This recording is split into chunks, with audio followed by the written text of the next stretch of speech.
I'll stand for the flag.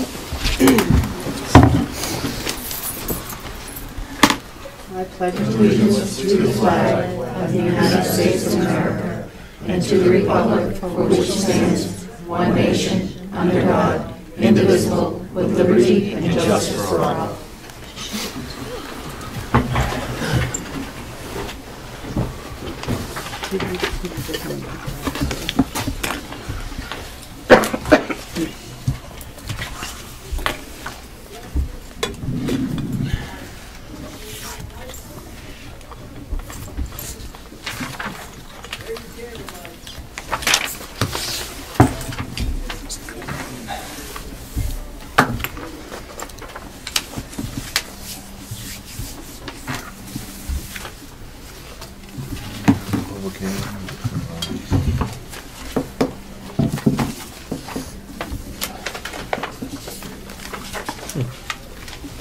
Must be a resident,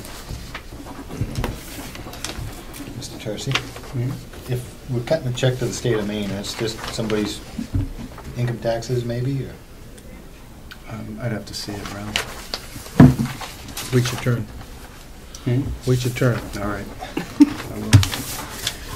I didn't see the slide.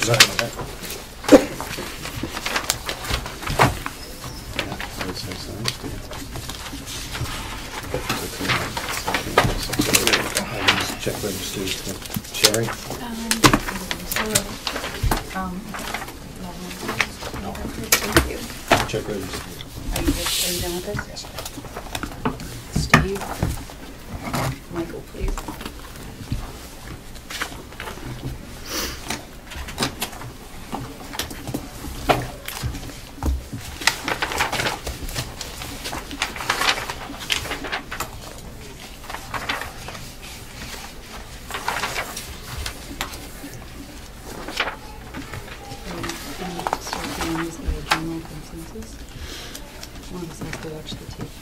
Right, that's going to have to be tabled till the next meeting,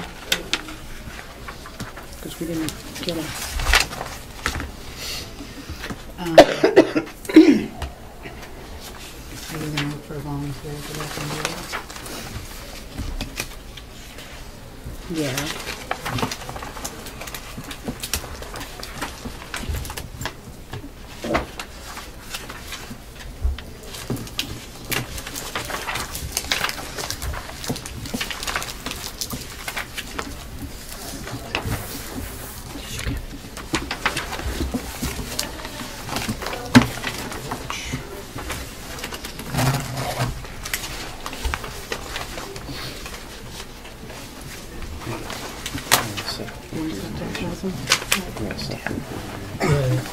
That's all.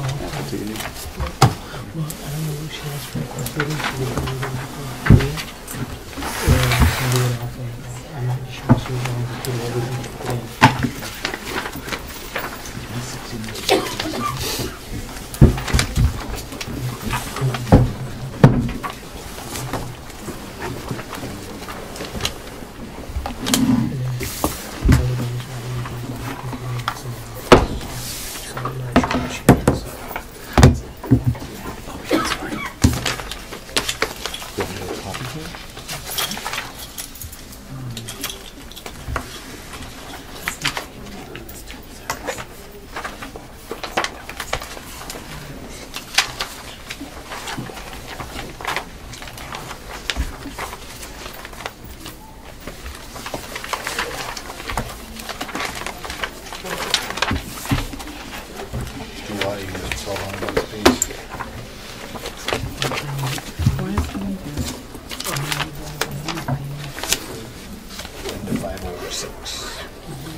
Nearly an opportunity to get a better price anyway.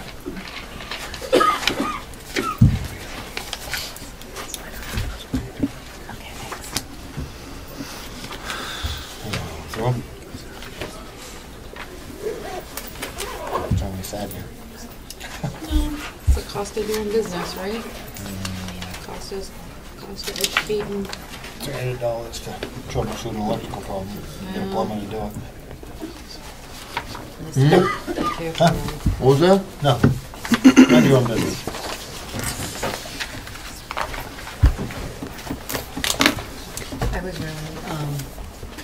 impressed by how Berlin is doing their hiring.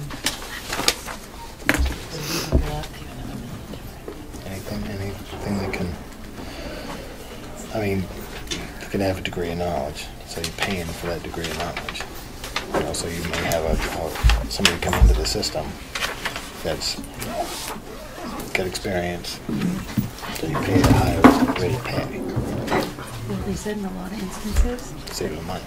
well, they said they were saving money, but they said in a lot of instances they were willing to take a lower rate of pay to have a guaranteed job with benefits for their family. I do that all the time. Yeah, we all do. But I don't But I absolutely insist on a guarantee. There is no guarantee in life. You know that. One guarantee in life is that you're gonna die. Mm-hmm. I can guarantee that. Yep. Thanks, Ralph. Well, not me. True statement. Serious bunch over there on the camera, huh? Is Irving still going through testing? Did it say testing? No, but remember how we got 1, 2, 3, 4, 5, 6. For small amounts? Yeah. 27, 29, and are they still testing? Or?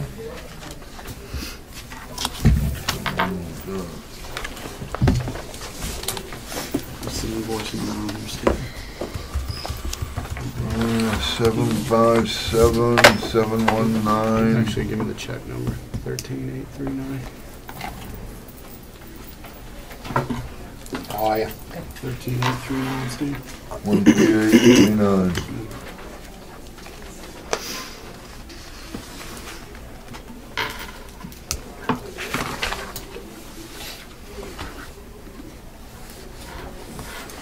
Yes, Ralph. Can I make a motion to approve the manifest?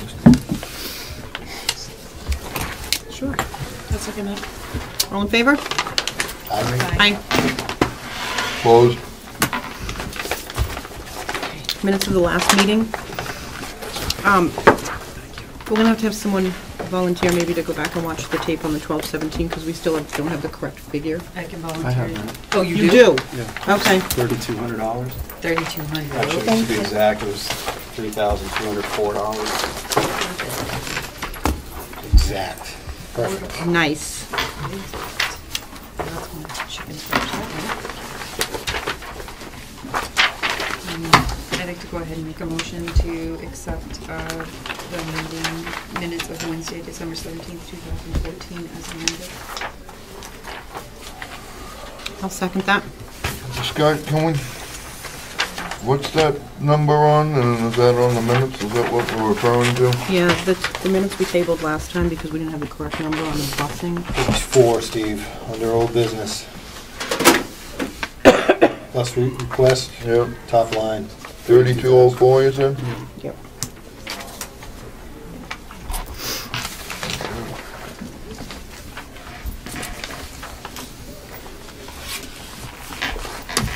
Make the motion? I second. All in favor? Aye. Alright. Minutes of 1/7/15. Yeah, I had a question, and maybe an amendment. Okay. I checked the video. I'm on page 10, page 3 of the minutes. Technology Committee. Mr. Brown nominated me as the representative to the tech. On the video, it doesn't say anything about joining Norma, and I don't mind if I am joining Norma, but... Oh, no, we weren't. No, you were supposed to be doing it. Oh, instead of you. Yes, instead of me. I apologize, I'll fix that. Don't ever do that again. Now I really owe you a cake. Sorry. I hate that. And I don't, You hate cake? I hate that. You're picky.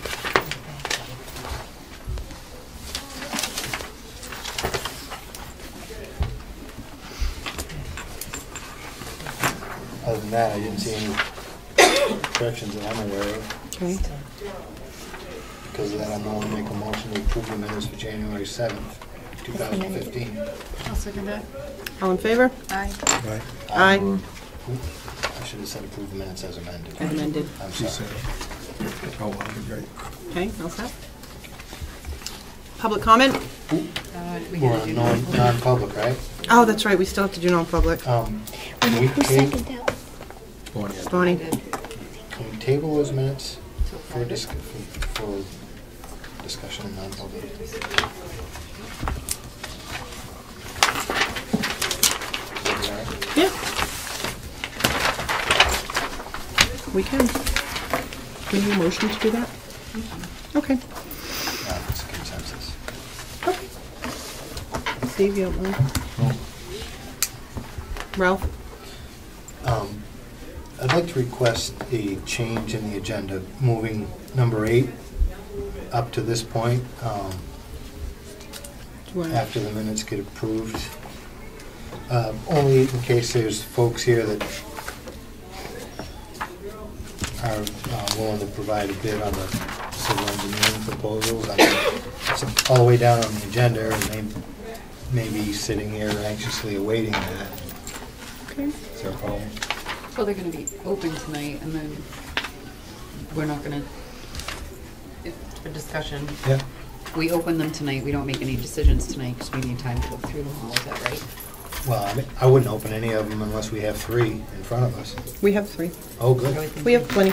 Yeah, so we open them, take them, you take them back, copy them, and then we send them to us so we can research them, and then we can clarify things at the next meeting. That's how you'd like to do it. In the That's- past, we've provided a summary list, so this is a new process of however the board would like to do it. But what we should do is, we need to date the bids as they're open, the time and the date. That's according to the policy. And it may be, as we open them, it may be obvious that somebody qualifies, and we all may agree, you know, I mean, we don't know because we're not open, but it's all right. Is anybody here? Okay. Is it all right with you if we move it up on the agenda? That would be great. Would you rather stay and watch the whole show? I enjoy shows, but I appreciate going home to do it. Anybody else have an issue with that? Okay, we'll move it up on the agenda. I'm going to do public comment first, Sure. please. Public comment. Okay. Okay, I just wasn't sure what the process is. I was let go 2 weeks before Christmas, and I've been trying to have Ms. Hadzima help me to get onto the agenda for just some questions that I had. And I know she's been having trouble getting me onto the agenda, I guess because where I'm not union. She was told that maybe she shouldn't be representing me at all, but I didn't know, like, she knows the process better than I do. I just was curious about a few things and what should be the process that I should be following. the process is you get in touch with the superintendent, you speak to him, ask him any questions. If he feels it needs to come to the full board, he makes the decision, and he'll get you put on the agenda. So you defer any questions to him. We don't make any personnel decisions. That would be in consult with the chair as well. Yes. So the chair and I set the agenda. So just get in touch with me. Okay? So, and if he says that it's, I guess just my question is, if it's not something that he agrees it should be on the agenda and we can't work it out, then We don't get involved in the personnel issues. That's something that, again, administration has to deal with. right.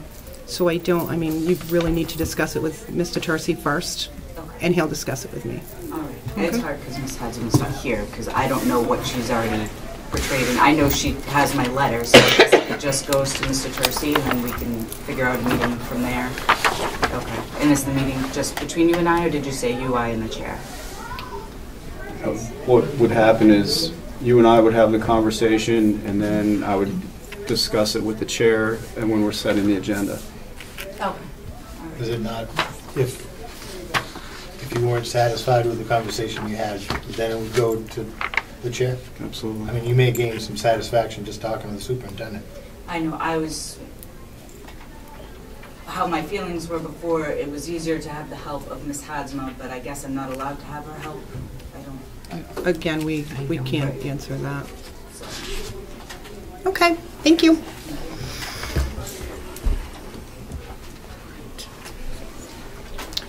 Okay, Bonnie, did you bring your little stamp or no?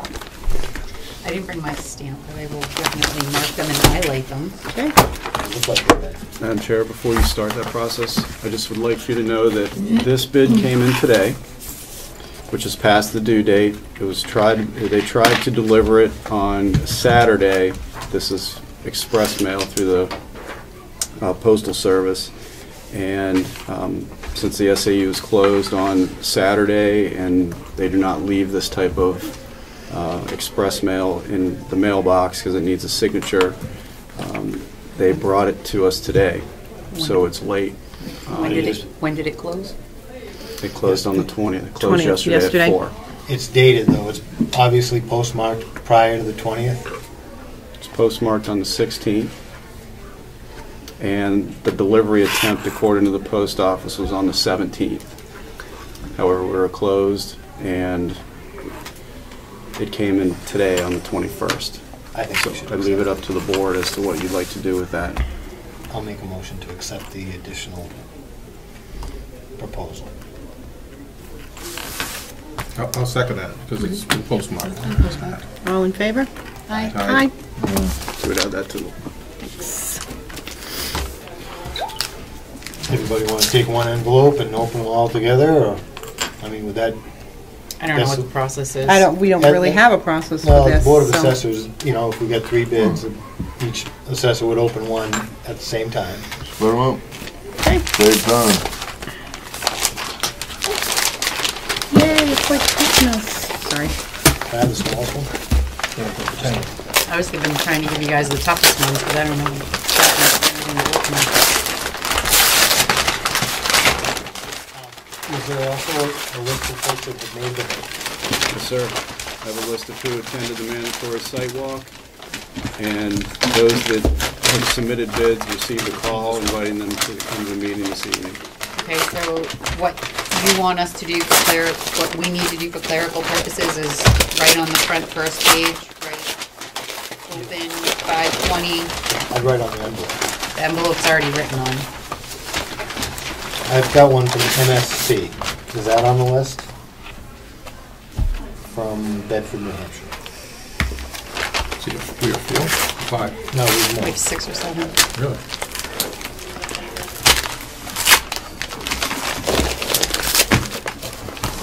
So you're Are you on confirming this that they're on the list?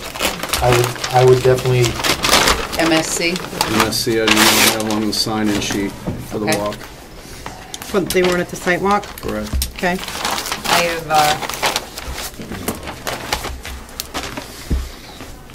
FSC Engineering Partnership, George Fredette.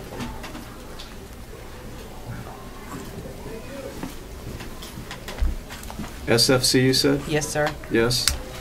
They were there? We want to know what we have. I think that. White Mountain Survey and Engineering quote. They were at the site walk? Tritech. They were at the site walk? HEB Engineering They were at the site walk? and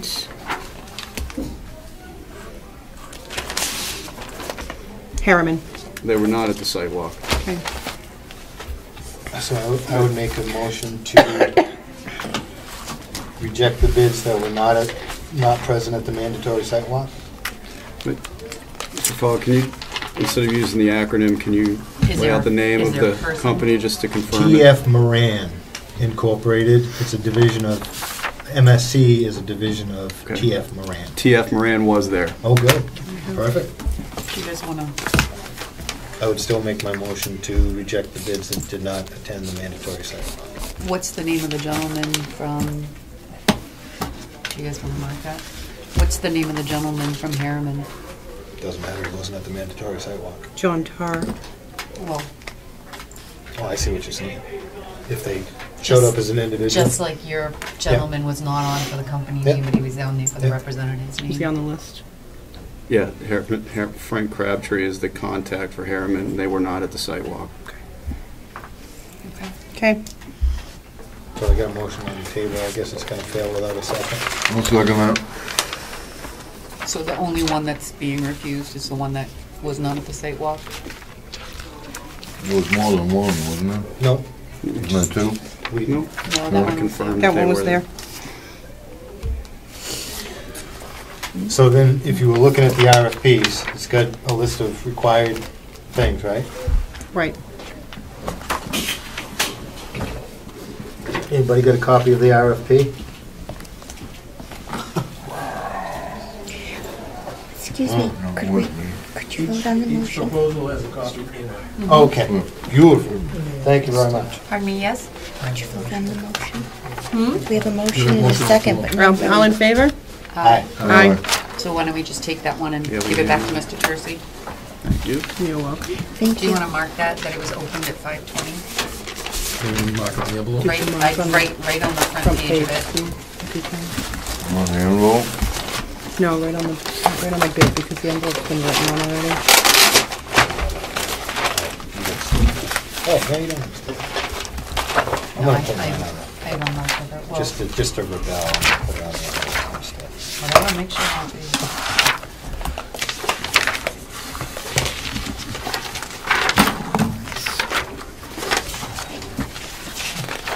Okay, so, Bonnie, do you want more markers? Are you highlighting it? Did you already use it? I am not using the highlighter.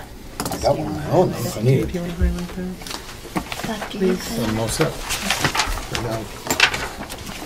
I may ask you later.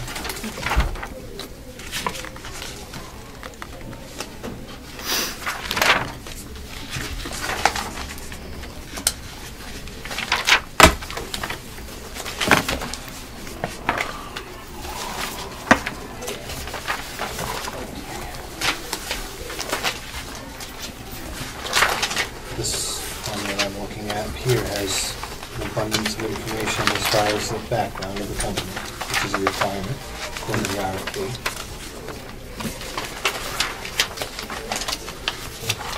The gentleman that I has sufficient paperwork included in his bid and proposal pricing.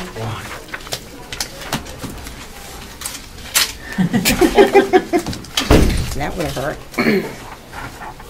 He knew when he asked, it was a really bad throw. To the best of my clarifications, it has, This is complete as well. complete RFP enclosed for all the materials to endorse the proposal.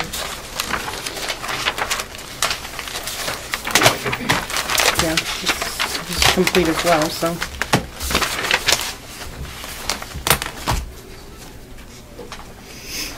Is there additional ones that need to be looked at?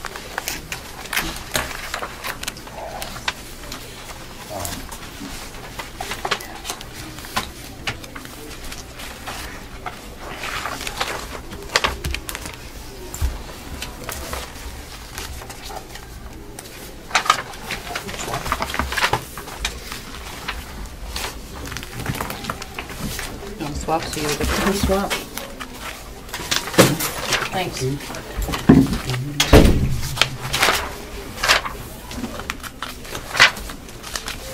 Copies, more copies.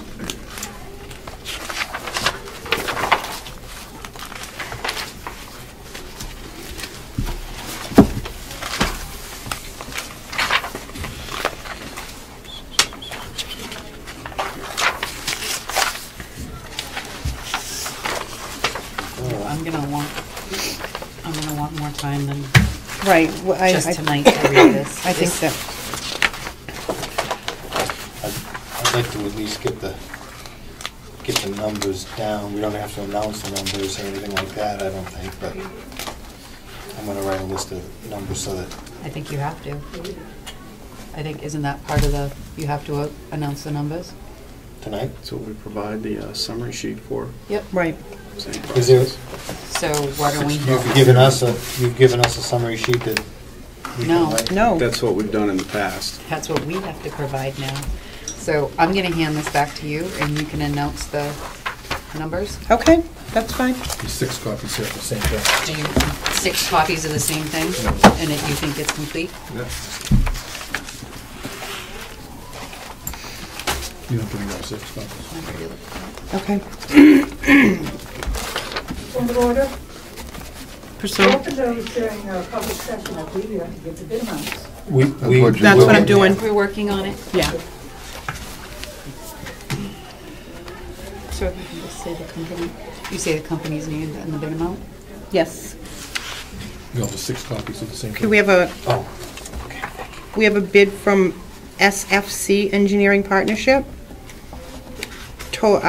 Base total of $17,085 with a maximum price of $19,835. SFC? H, isn't it H, What are you doing? ATB? ATB.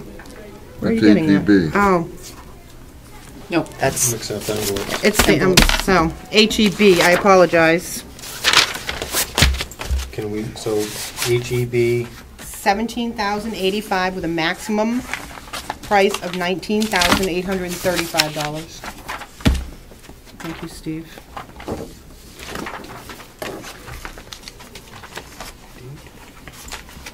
And that's what you got? mine came, Yeah, this is this. nope, Nope. that came, the SFC is the, yep. Nope, that's, the FFC one is in there. It's in this one? Yep. Okay.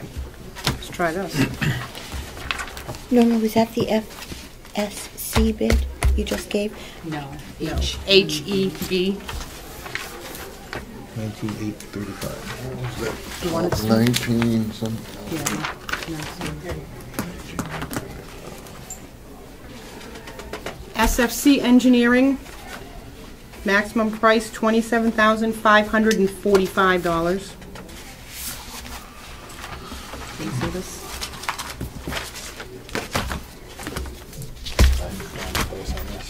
Yep. Tritech Engineering Corp., maximum price of $23,990. Give me one of those. I'll look, see if it's in there. MSC. MSC or MS? MSM? MS. MSC. it's like MSC. TF Moran, a division of TF Moran.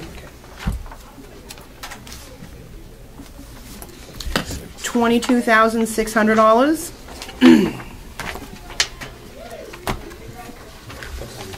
Let's see the first one. See the price? Did you get that? You don't see the price? What's the price? I'll keep looking, but These are copies. Okay, These are great. the price. Thank you. Can match it up after.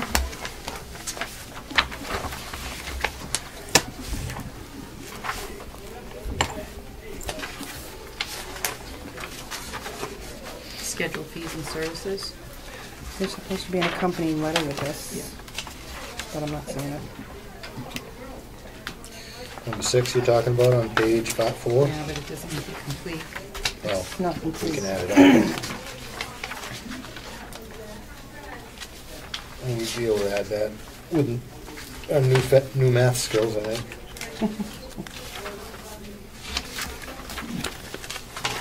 And I think that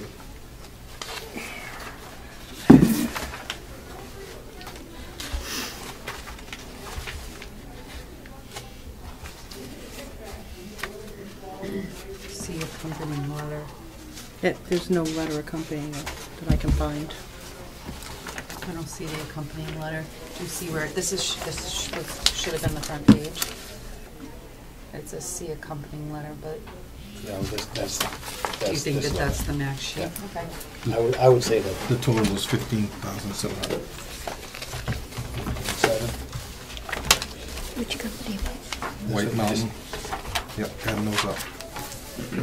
15,700, Bob. Should I check your math? White Mountain Engineering, 10, 17, 18, 15,700. Okay. Anything else? Do we have them all now, guys? Wait a minute, I got That's 5. You get 15, I got 13. 15, so. Better check your own book. It's better, because I'm carrying that 1. 6 and 6 is 12, and 1 is 13.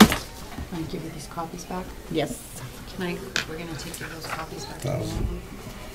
Plus 57. 61. Plus 5. Plus 16. Plus 8. Let's do that again. Plus 57.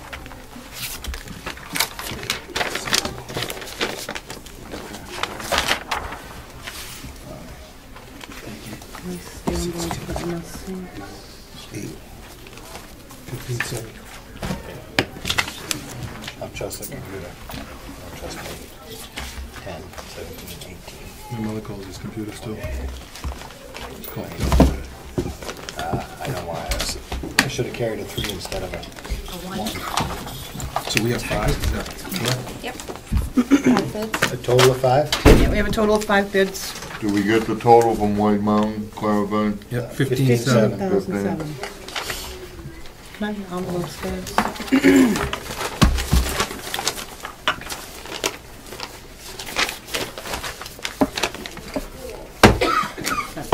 Ralph marked that on there, not on there, so I confess. I don't know if you wanna. Remark it? Yeah. Remarkable. Remarkable. Okay, so I'm gonna give these back to Mr. Tercey. He's gonna give us summary sheets and copies so we can go over them. They all look complete. And we'll be able to make a decision. Can I Just amount Washington is not totaled. Right, ask a question? certainly. I mean, it's not improper to ask a question of any potential bidder that's here, right? I don't see why not. Is that plan that was adopted by the school Can board? he introduce himself, because we don't know who We he don't even is. know who he is. Do we Hi, my care? name's Doug LaRosa. I work with Tri-Tech Engineering Corp. I'm sorry about that. Did it look like that plan that was approved or adopted by the school board, does that look like a viable design? I thought it was over-ambitious, that layout didn't look, at first glance, to be able to fit 160 spaces. About stormwater management, does that, The stormwater management, our company would determine it by, we had additional money to do test pits, to do infiltration, which is our primary method to reduce the rate of stormwater runoff and get it back into the ground. It would need additional work to determine whether that was viable or not. infiltration, is that same as retention? No, infiltrate, generally, when I design a drainage system, which is my key role at Tri-Tech, I try to infiltrate and then have an overflow that will allow it to go to the longest path to wherever it needed to go. A lot of times you do need retention to meet your requirements and your site regulations. Now, whether you had to follow them because of the RSA, that was another thing. But drainage, in my mind, municipalities are prudent and wise to follow the state and site plan regulations for drainage. Thank you. Thank you for coming. Certainly. So the infiltration, if you're in the bank on gravel, after your test pits and stuff like that, indicate you're in the permeable soils. Infiltration could be within that same retention pond, retention trench, infiltration trench. I think a best management practices that the DES encourages people to use. So again, if that parallel layout was to work, you put the retention in between them and infiltration underneath it, so that it would work together. Absolutely. Yeah. Thank you. Thank you. Okay. Administration, curriculum coordinator.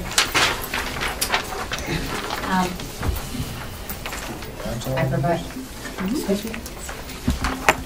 provided the report. And we did a survey on the curriculum, what the teachers thought that they needed in order to complete the curriculum. And this is the results of the survey that we did. On the back is instruction and assessment. We have just finished doing a schedule with all of the grade level teachers to go over some assessment data in February. And I continue to meet with the accountability task force, so that is also in there. Thank you. Questions, anybody?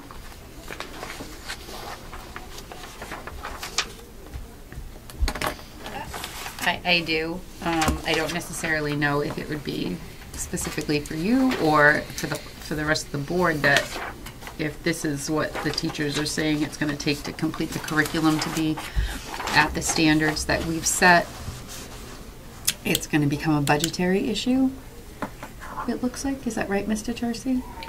If we potentially are pulling teachers out of their classrooms and replacing them with substitutes, yes. I just don't necessarily think that that would be in the best interest of the kids in the classroom. I agree. There has to be a different way than doing that. Madam Chair, if Yes. I can address that. If you'll see on when, which is in the second set of statistics there, you'll notice that 100% of the staff actually requested summer stipends in order to get the work done. But So I also noticed that the price of what stipend they wanted was not included. So that's hard for us to budget for something like that if we don't know what they're asking. Madam Chair. Mr. Tercey? The stipends would come out of the Title IIA. Title IIA. Yeah, it wouldn't come out of the operating budget.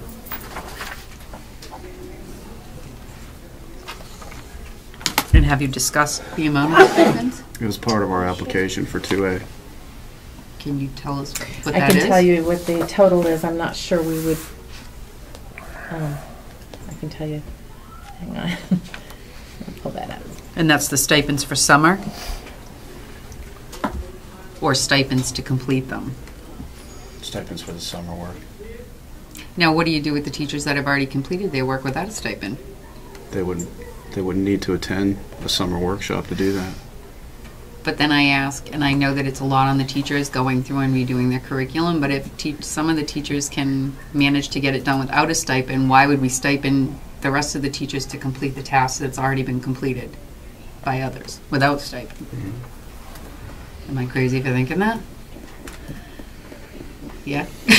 No, if some are getting them done, I don't understand why they're not all getting them done. Some might not have the time outside of school to do that. Some might choose to not do it outside of regular contractual hours. Okay. There's many variables as to whether they would take that opportunity or not outside of contract hours. Ralph. Bottom of the page, it says, are you interested in serving on a curriculum review team? 7 out of 10, nearly 7 out of 10 folks said no. Is that because they're just would rather not bother with it, or they think that the curriculum they're providing now is up to standard, up to snuff? I can't answer for why they said no. That followed with the wanting feedback on curriculum units in order to provide feedback and continue to sustain it, because the curriculum will continue to be revamped throughout the years. We wanted to establish a team, an internal team, in order to have a review committee to vet those curriculum units with a rubric that we have that says that they are meeting the standards or going above the standards, to make sure that they are, rigorous enough for instruction for the children of Wakefield. So that being said, there's a lot of folks that are interested in doing that peer review with each other, and others that weren't interested in doing the peer review with each other. I can't get into the reasons because I didn't ask for reasons. I understand. I thought the whole report was pretty interesting.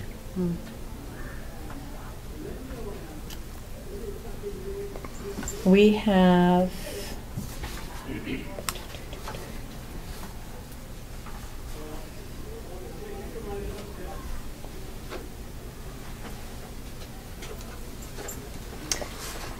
must be in our other Title 2A. On this Title 2A, it's not included, so it has to be on the old one. Hang on.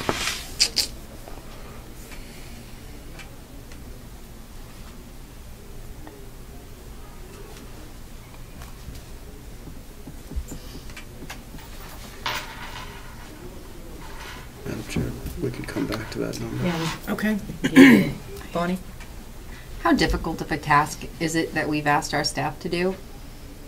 If they're all in a classroom and they all know the curriculum that we have in place, how difficult of a task is it to do this job? Because they know what the end point is. Is it just teaching, getting their lessons prepared? And don't they, if they're veteran teachers, would they not have like an archive of how they teach successfully from the years that they've taught? What they're objecting to is the time that it takes to put it down on paper and to put it down so that it is usable in a usable format for them and following years. So what is it on now? How do they tell you? Do they still do lesson books? Do they do lesson books? How does the administration know what they're teaching if we don't have it down somewhere? They send me lesson plans weekly. So doesn't that formulate what we're already teaching and what standard is being taught? To some degree, I think that the curriculum, having a more detailed curriculum, say that we have many veteran teachers who know exactly what they need to do to meet the standards that we had prior.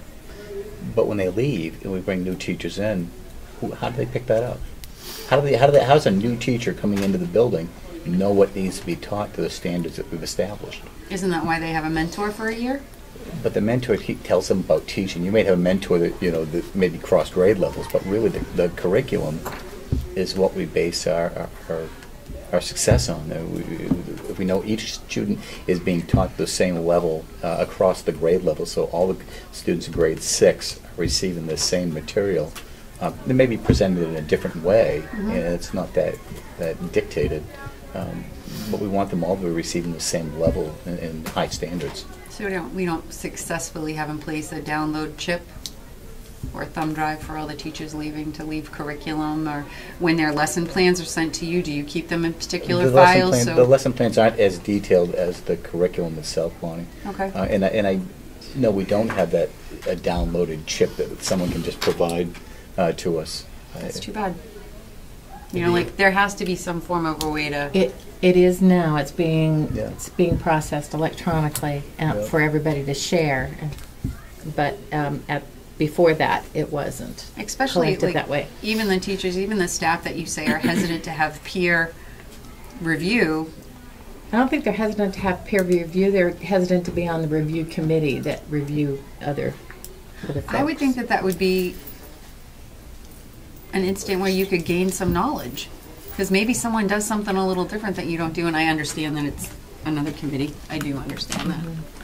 And we encourage that, Bonnie, whether it's peer review or going to visit other classes or having people come into your class and to collaborate with your peers. And I'm encouraging the teachers, take a day and go to another school, see what's being done elsewhere, and bring it back. And some people are taking advantage of that. And when a retiring teacher leaves, their files go with them, or they're property of the school? They leave them behind typically. Depends. Not necessarily lesson plan books. They're classroom resources they may leave behind, except for the ones that they purchase themselves. Sure.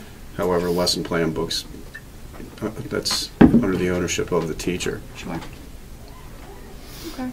So the goal, just to follow up on that, the goal is to have parents be able to click on our website and go to curriculum and access a curriculum document that shows a continuum of units based on standards from grades K through 4 for math, K through 5 for math and language arts, K through 6 for math and language arts by June of 2016. And then for grades 7 and 8, all content areas will have their curriculum available on the website. By June 2016? Correct. Okay. That's the goal that we've set. All right. I do have a figure for you. Okay. What's remaining in the grant for stipends for summer work is $4,130. And I can tell you we spent over $10,000 last summer on stipends for curriculum work.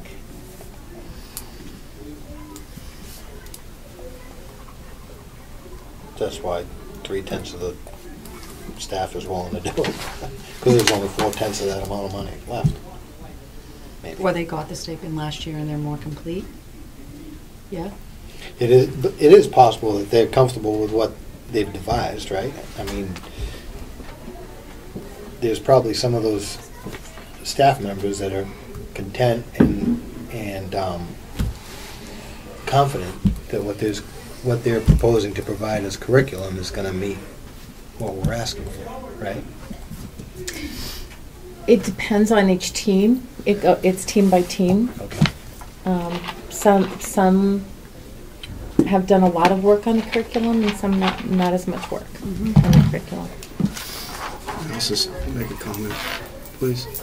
You also have to keep in mind that this process is very similar to teaching a class of students with different learning styles as well as different abilities. And we're asking our teachers to really provide us documentation, curriculum documentation under a time frame, and it's a teaching process for some, more than others in some areas, and we're just helping assist them at their skill level, build the skill level to do the curriculum development to pull it off. So it varies based on skill, because it's if you haven't done the process of curriculum development in the past, it is a learning experience, and it takes people more time than others. Okay. Kind of like students. Exactly. No other questions? Thank you. Student services report. Hi. So we will be holding our next special education retreat on February 11th. Laura Hart from Swift will facilitate that retreat as well.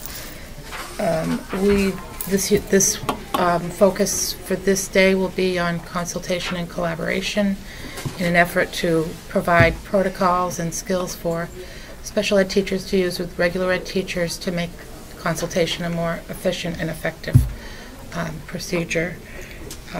And I wanted to make sure the board was aware that where we're at with preschool. We've not changed any programming. We haven't taken any other non-identified students from the start of the year. So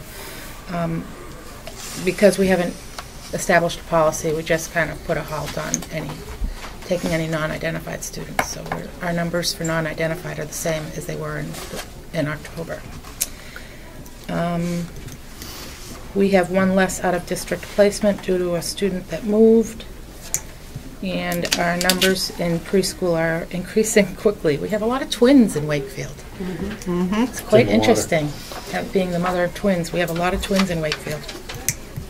So I don't know if you have any questions. Steve? Excuse me.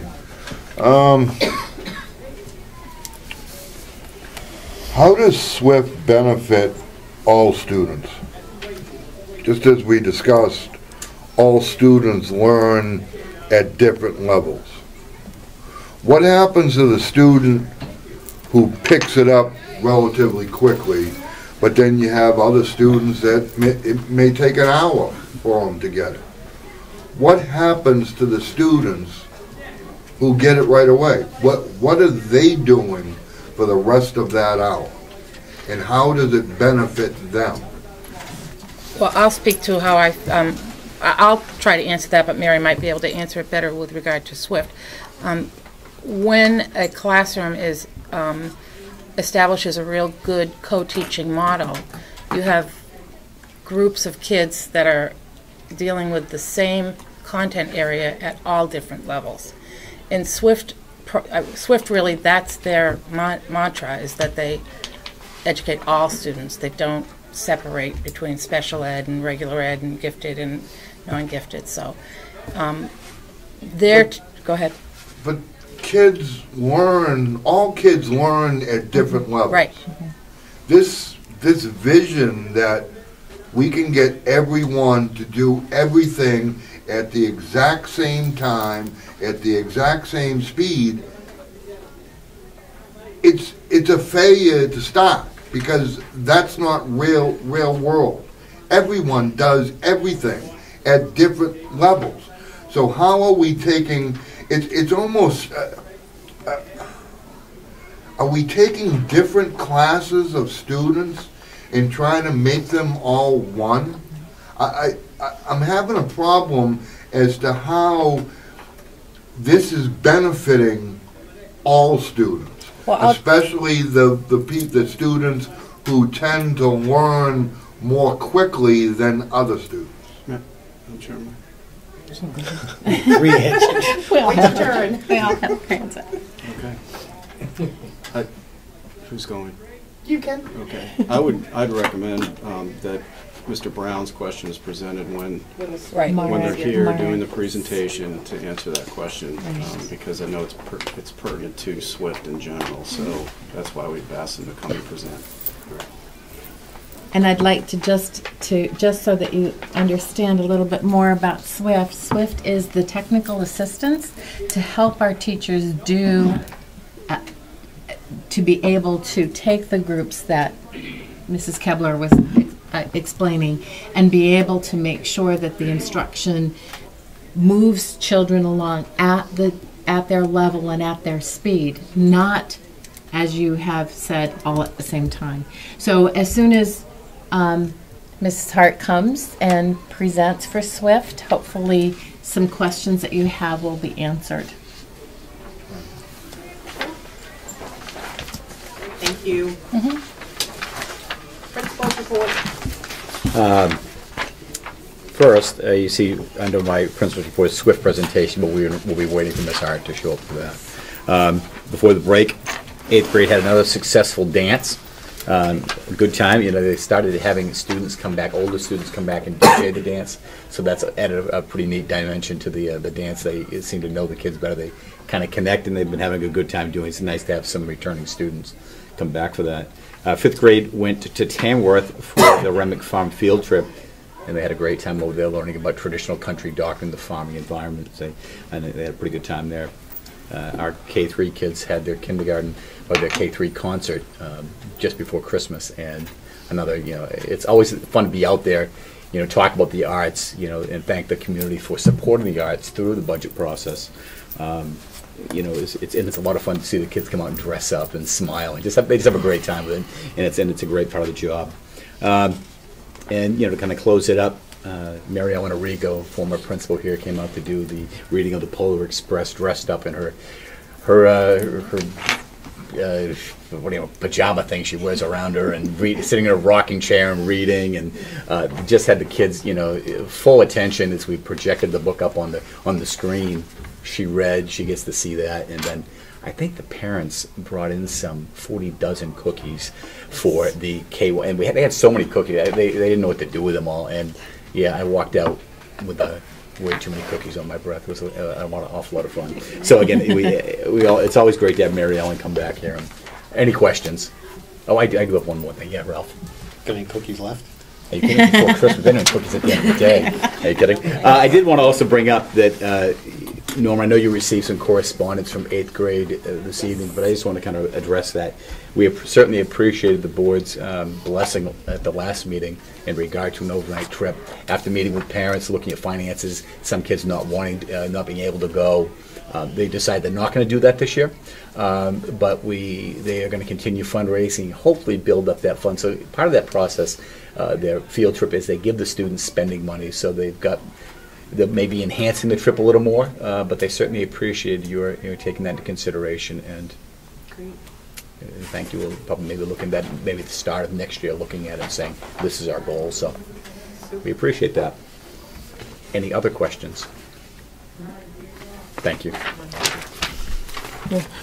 Before going over the discipline report, I did want to piggyback up on something that Mr. Gregoire had shared, and that is, if you look at the monitor as you walk into the building, you'll get to see some of the Polar Express reading. So the groups, as you're coming into the building, you can see some of those students. I also wanted to address one of the concerns, that was mentioned regarding the darkness of the dances. There are pictures of the dances up, and you can see how light it is or how dim it is, depending on your thoughts. And I just wanted to make sure, those are some of the pictures that were given to me, so I did put them up, and you can see quite a bit of light. It's very visible. I just wanted to make sure that was brought to attention, because I know that was a concern, both discipline-wise as well as, safety-wise. So I put some of those up that put a little light on the situation. So regarding the discipline, you can see the report there. You see some of the numbers. They've fluctuated here and there. The total referrals are still in the low teens. The time frame for each of the referrals, how long they take in the office, most of them have been a little bit longer last month. Building referrals were still a total of 11. Bus referrals were only 3. Year-to-date referrals at 76. That's still far lower than what we've had in previous years up to that date. I also wanted to talk to the fact that the PBIS team has taken a whole day and met. That's the universal team. That's 11 members on that team. Met to really go over what we could do for some of our students who are struggling, coming up with some game plans, some individualized plans that we could use with them for the different tiered behaviors. And we also planned 2 rollouts that will be taking place in the near future. Okay, those rollouts would go over different things, one of which, the first one, is going to be just what we would like to see the hallway behavior look more like, as opposed to some of the running and jumping or jogging and jumping, talking about some of the more expected behaviors. So that's what we have planned with that. Yes? The acronym PDS? PBIS? PDIS? PB. PB? PB. Positive behaviors. Positive. Okay. Positive incentives, supports. Positive behaviors incentive report. Supports. Supports. It's not good getting old. It's a program that the school here, Paul School's been using for years. We've, as a team, have tried to keep stepping it up and bringing it to the next level. Just keeping it invigorated. That's not replacing PAWS, right? Or is it PAWS? That is a part of the PAWS. Okay. In addition to the PAWS, the PAWS, we also put in some B statements in there, because all those things are great, but the B statements are how we want them to behave, how we want them to be as students. Ralph, the PAWS are the incentive in that PBIS. Okay. Yeah, so it's been, like you said, you've been using it here for many years. Okay. Just put a name to it. Thank you. Sir. Thank you. You're welcome.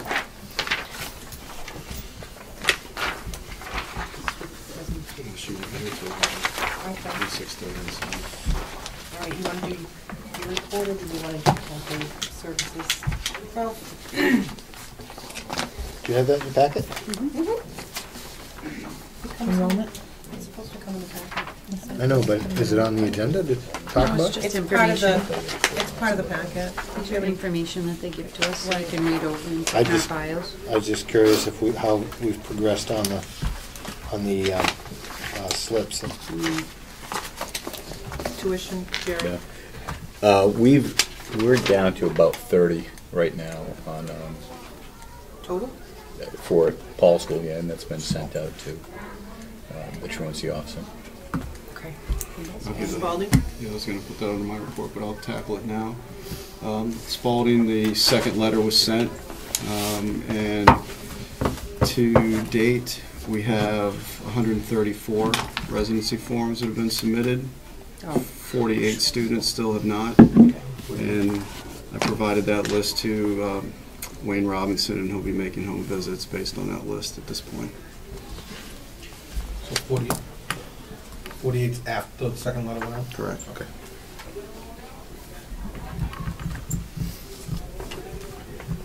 Any other questions? Is my kid on that list? Because I can't. Is mine? I can't. Probably. I can't remember seeing any kind of letters. So would that mean if you're not receiving letters from the SAU, Then you're all set. okay? Oh, Ralph. Superintendent takes care of it. Oh, Ralph. And I think it's a paycheck and it's a letter of our residency. New business? Cafe services. I know we wanted to see where we're at. Steve wanted to ask about when we should start going out for bids on this, or if we should start going out. Have we looked at that? You should, definitely. Yep. Starting soon. What do you guys think? You guys worked on it, so. I would say as soon as possible so that we would have time to prepare for next year. We're already at the end of January. Do we know how many that we can actually get? I mean, is it around the state of? When we, and I apologize, I didn't bring the file from the last search. I think that we were given, from actually our conversation with Lino, there are like 4 companies that offer the service, but I believe we only have 2 that are willing to work in our area. So it'll be interesting, but you never know when new companies start. So I think it would be interesting to put the RFP out to see what we get. And, maybe another company will pop up that we don't know about. That'll give us a different option. So we can develop the RFP and have the board review it prior to going out. Mm-hmm. Yes. Sounds good. Okay. All right, RFP advertising.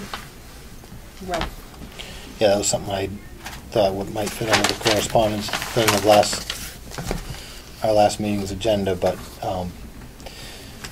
I know the meeting where we had asked for the RFP to be posted, we had talked about keeping it short, and so it was elongated, and I didn't, for some silly reason, I didn't bring my newspaper to show you the RFP itself, but quite often we can save money by having shorter RFPs.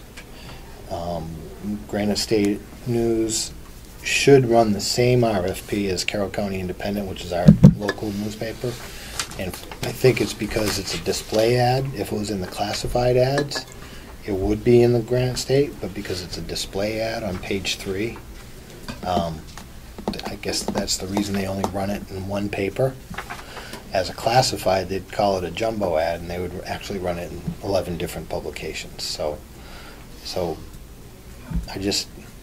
I know that we had talked about, how big or small the RFP should be. We got pretty good response on the engineering design request for proposals, but still a cost savings measure that I'm asking for, that I'm seeking. So. I guess I'm wondering if this is something that, because there is no specific where you want us to post it.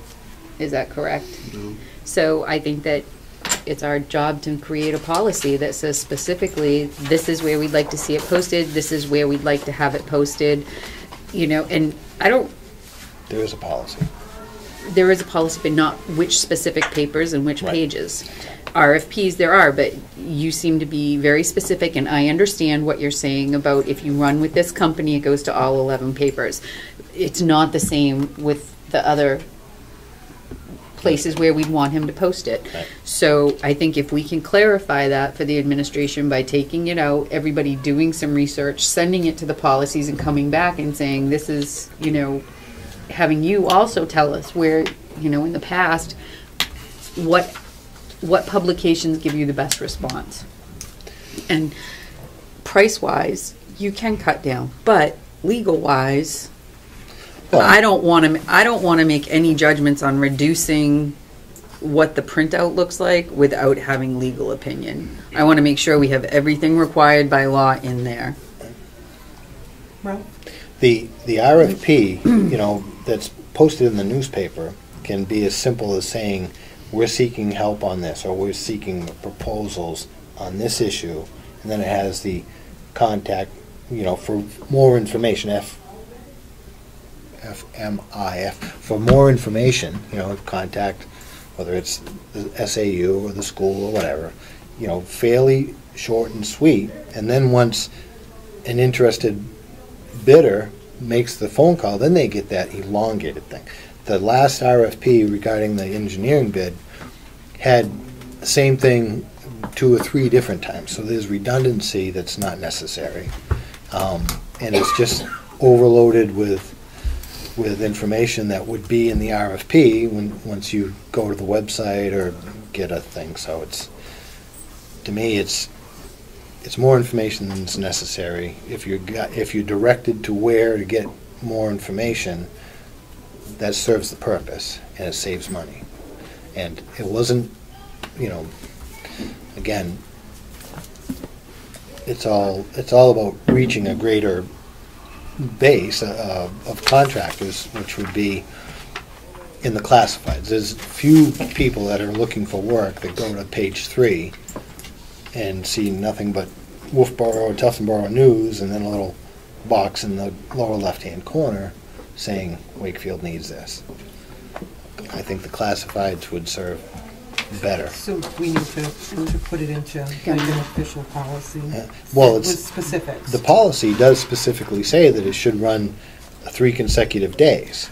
But So if you have a weekly newspaper, I mean, does that cover?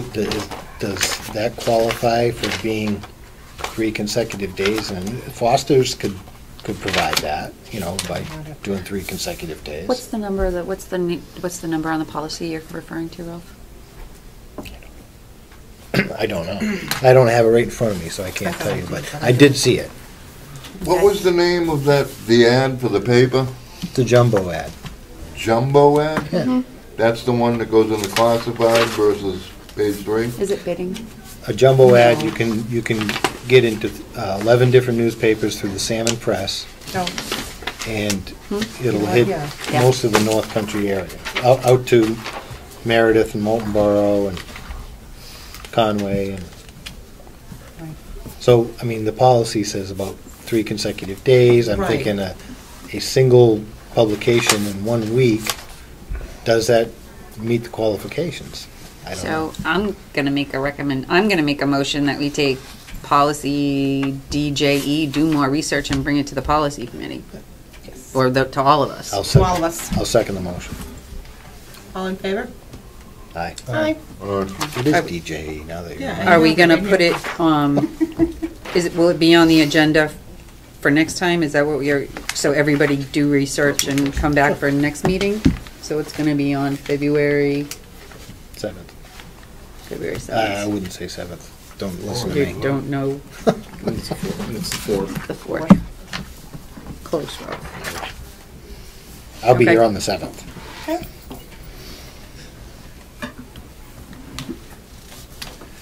Okay, policies. Did everybody bring a copy?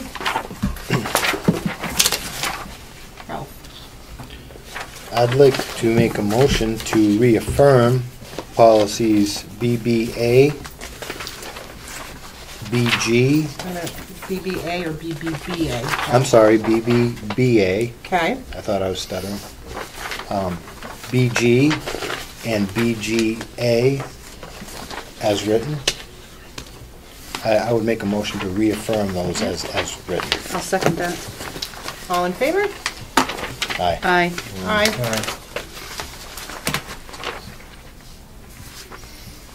Okay.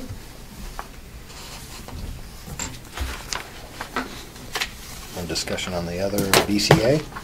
BCA and IKG. One of the things, No, I'm not sorry. First, who seconded? Bonnie. I did. Thank you. Okay, Ralph, go. Number 2 on page 1 of 1. Okay. it says, second line, decisions based on available facts and my independent judgment. Should it be by? BY instead of MY? Make decisions only after full discussion at public board meetings. Render all decisions based on the available facts. They're by. And I mean, I like my independent judgment, but I think it's because we're giving the oath. These are our ethics, so it's based on my judgment. You're saying that you independently make it on your judgment, not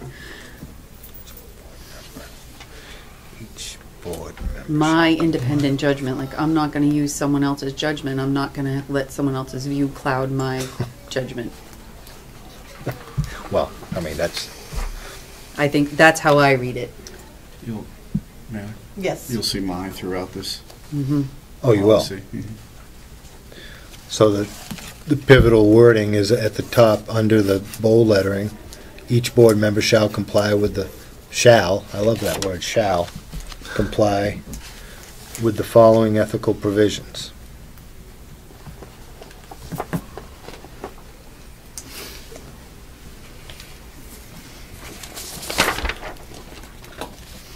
Anything else on it?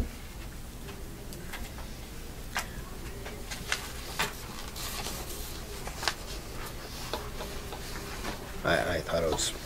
Bonnie? I think it would be beneficial to all of us if we made sure that after every election we took a very clear look at this with new members coming forward so that they understood what the goal was of the board and what is ethically expected of them. Maybe even signing one every year so that we all get refreshed. I mean, this, to me, this policy reflects the idea that me and my independent judgment doesn't have to be discussed anywhere other than at the table as a board, right? Mm-hmm. So if I was to pick up the phone and try to say to another board member that this is how I'm going to act, I think you should act the same way, that would be a violation of this policy. Is that right? I don't see that way you're saying that in this policy. What do you mean? If you're making decisions on my independent judgment, why would you want to share your independent judgment with other board members? And well, you're not supposed to share your... That's what I'm saying. This ethics policy would try to limit the persuasion factor of board members. Can you show me where that says that here? No, I can't show you that. Read into it. That's my interpretation of it, I guess, is what I'm saying. What the definition of it is? I make a motion to reaffirm BCA. I'll second it. All in favor? Aye. Aye. Aye.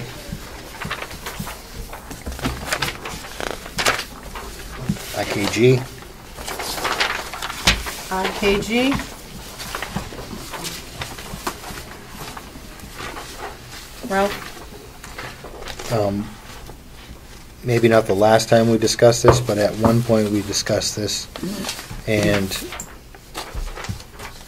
some of my notes would indicate that we had talked about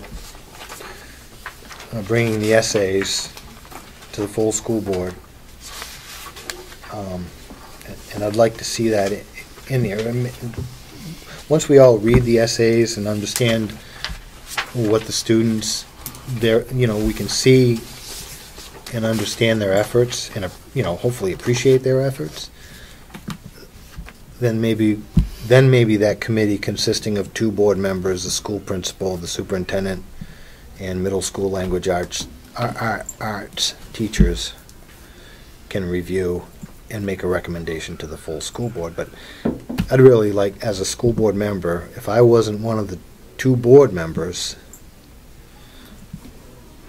I'd still be interested in seeing all of the essays. And I think it's only fair to all of the school board members to have that perspective. Steve? Well, as you'll clearly see, Board Member Fogg, it clearly states within the policy that the board shall determine the award.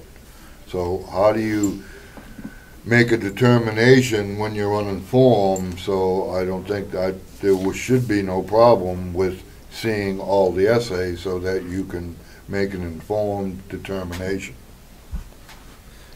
Well, this policy states that we shall determine the award based on an essay, but the committee is making the recommendation to the full board for approval. This policy is not saying that the full board will review or see all of the essays. Bonnie? I guess I look at it different. I was lucky enough to be one of the board members that chose this, but really and truly, it's a Paul school. The scholarship is for a graduating senior who attended Paul school. So I think that having the principal, the language arts teacher, maybe the people that are listed that know these children, that taught these children, I think it's nice. And although I love to read all of them, I don't mind not being part of the deciding factor of who. I do. Well, then maybe that's something that you want to be part of. Like, if I'm gonna look at the principal and the superintendent and the other people that are picked or volunteer, because these are all people that volunteer to be on this, then obviously they want to do it and they have a connection with the children as well. And although I don't think I don't know if I necessarily knew any of the ones that I read. Like the children, I knew some of them one year, but maybe not another year. The ones that applied. Usually there's not very many. There's usually 4 or 5. And I guess I look at it either way. I like the part of the Paul School staff being part of picking. Yeah. And I mean, if it means that I read them after the fact, after, the board members who do it come to us and say, after reading all of these, this is who I think. Because we're all going to have a different opinion. So I don't necessarily, I would enjoy reading them, but if I wasn't to be that board member, I would not be upset. I would feel as though I missed an opportunity to be inspired by somebody's essay. Then maybe that's one of those committees that you want to make sure that you're always on. Because we're going to read them anyway. I just think it's more important to share it with all the school board members. Steve? What's the problem with more information? Since when has more information now become a problem? If the board shall determine the award, why wouldn't the board get all the pertinent information, including all essays? It's now all of a sudden we don't want too much information. That's Bonnie? I don't think that's necessarily what was said, Mr. Brown, at all. And I think if you look at the policy as it's written, it's okay to take a turn. If you're saying that you want to make it so the 5 board members read them and we make the decision, then make a motion. It already states that. No, it does not. It clearly states the board shall determine the award based on an essay. Well, if it's based on an essay, you would only have one essay. So clearly, the policy, it says an essay. Why wouldn't you look at all essays? And now, once again, too much information. How can you make a determination without the pertinent information? Okay. It makes no sense. Well, I guess it's my turn to speak. It says the board shall determine the award based on an essay that is submitted by the student answering a specific question. It also says a committee will make the recommendation. So I guess we need to clarify this, because I'm sure that we're all welcome to read those essays, but if they're going to give us a recommendation, we can always read the essay to see if we want to go based on the recommendation. But we did adopt this policy on March 14th, 2001, so nobody questioned it at that point. We need to clarify how we want to do this. September 3rd, 2014. Oh, 2014, sorry. We need to clarify how we want to do this, because it kind of defeats the purpose. The board shall determine it, and then the committee shall determine it. So we need to have it one way or another, and move on with it. Bob? That's how I'm reading it, actually. The committee determines recommendations to the full board. Right, and then we read it, or That's how I'm reading it. that's how I read it. Mr. Fogg? I would like to offer an amendment to this policy. Okay. A simple amendment, where the board shall determine the award based on all essays that are submitted by students answering a specific question. A committee and then the rest of it is fine. A committee consisting of 2 school board members, school principal. So we, the school board, shall look at all of the essays that are submitted by the students, hand them to the committee that is designed to make a recommendation. It only offers us an opportunity to see the students' efforts. Then why have the committee? I think it's the other way around. Yeah. We need the committee first, and then brings it to the board. I have to agree with that it should go to the committee and then bring it to the board, and we can read them. So what if we reject? Wouldn't the committee kind of be wasting their time if we rejected their recommendation and want to sit down and read all of the essays? Well, I would hope that the committee, being administration, know the students, and they're going to make a recommendation based on these essays and knowing these students. I like gathering information prior to handing something off. You know, and I mean, I would just vote against this. You know, I mean, I don't recall approving the policy. This is the first time I think I've seen it, but No, you're here. well, I know I've been represented to be somewhere before. I agree with you, but I think the board is going to see it before we make a. They can make a recommendation, but the board's going to okay it, our opinion too. So it's not going to we're not going to see it that night and say, okay, let's vote. I mean, we can take another week to look at that. I mean, it's kind of like a committee, then another committee after that. I love raising my hand. Who sat on the committee last year? Which board member? Who else? Steve did. No, just Bonnie. Okay, so we all missed out because Bonnie sat on it, and apparently No, it says two we board- it couldn't. says 2 board members. Right, but I Bonnie believe sat it- on it, and we I couldn't believe it do was. it. I believe it was Vivian, and she was not replaced. Okay, so going forward, I think this puts the cart ahead of the horse, and I'd like to be the horse pulling the cart.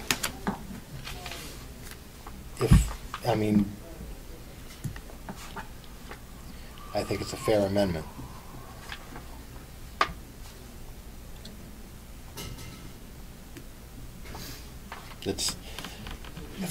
If the school board doesn't see all of the essays before a committee makes a recommendation, I voice my opinion. So if the facilities committee make a recommendation, they bring it to the board. Isn't this the same idea? Mm-hmm. And then the board decides the whole outcome of it.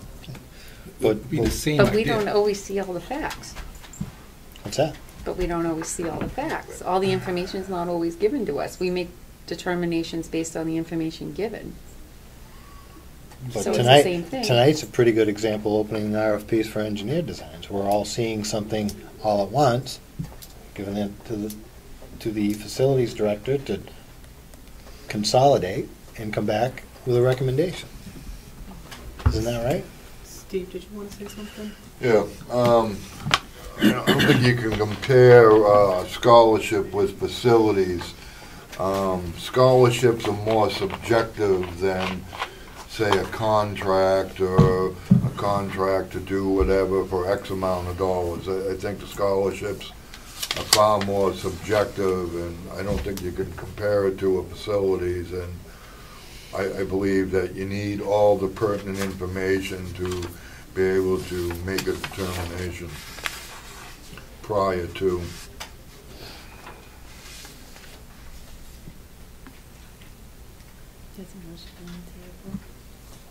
What was the motion? Well, I offered an amendment, so I guess I would, What's your amendment? my amendment, and I'll put it in a motion form, I'll move to amend the policy so that the second to last sentence, the board shall determine the award based on all essays that are submitted by students answering a specific question. In the last sentence, a committee consisting of the 2 board members, school principal, superintendent, that should remain the same. So one thing happens first with my proposed amendment, and business happens as what some would call normal afterwards. That's my motion. Discussion? Well, we need a second before a discussion. In a proper proceeding of parliamentary procedure. I have discussion. You want to second it for discussion, or? No, I just want discussion on it. I'd second my own motion, but I can't. Clarify what he's, what he's saying. All, okay. Essays, So, plural, that are instead of. I'm at the committees, so it says 2 school board members, that should come out completely. Yeah. If it goes to all school board members. Because we're all making a decision. No, we're not, well, No, yeah. we're all reading the essays. The essays are submitted, okay? And then they come to the school board and we kind of say, geez, that's a nice one. But why do you need 2 people, school board members, in that committee then? Well, because they may or may not reflect what the whole school board feels.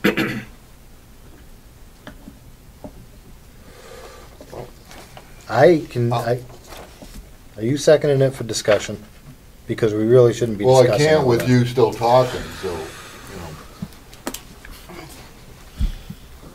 Steve? I'll second it for discussion. Maybe, Bob would, maybe that, yeah, I mean, how about, what if we just make an amendment to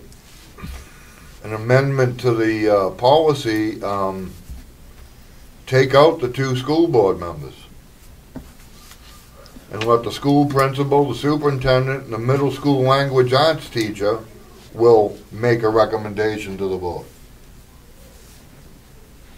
Is that after the school board can see all of the essays? I mean, my whole point is to be able to see the students' efforts. Right, I All agree. I'm seeking. Right, so if it goes to the committee first, if you take out the 2 school board members, the committee of the fall, you take out the 2 school board members, and then the committee will be the remainder, the principal, superintendent, yada, yada, yada. They make a recommendation to the board, and then the board makes the decision, including your amendment, that the board shall determine the award based on all essays. So the board sees them first and gives it off to the committee? No. No, the other way around. The committee would go first, let them make a recommendation to the board, and then the board will make the determination, seeing all essays. Bonnie? I think that's how it's been, but what it was is that the board, 2 board members were on there so that the vote was odd. So if there was a tie, there wouldn't be a tie. So I think that you just have to. 1, 2. We're just taking the recommendations from the committee. Exactly. So we're just But it's taking allowing us to see what all the essays. I get that. Mm-hmm.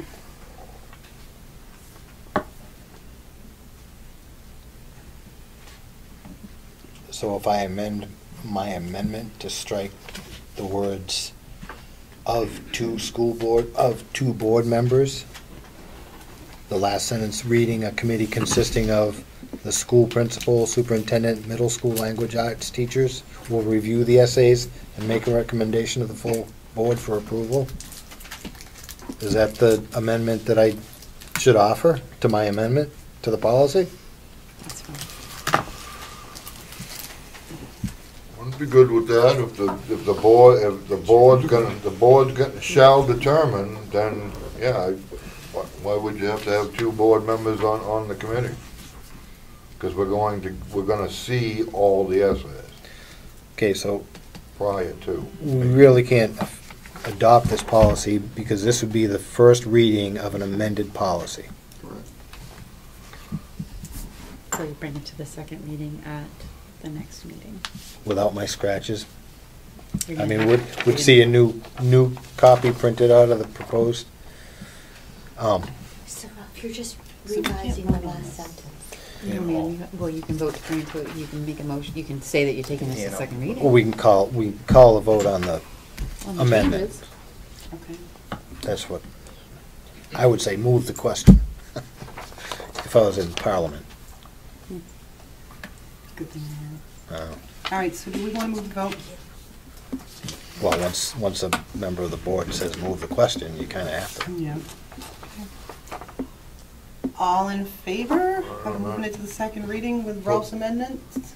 Steve? Can we, clarification on what we're doing here, what's coming out, what's, Okay, you want me to try to clarify for you, Steve? please? The first paragraph stays the same. The second paragraph will stay the same until you get to the second sentence of that paragraph. The change would be, the board shall determine the award based on all essays that are submitted by students answering a specific question, period.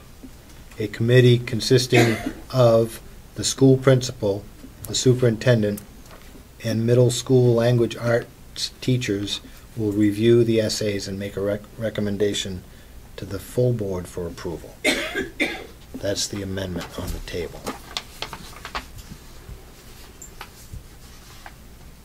Move the question, Madam Chair.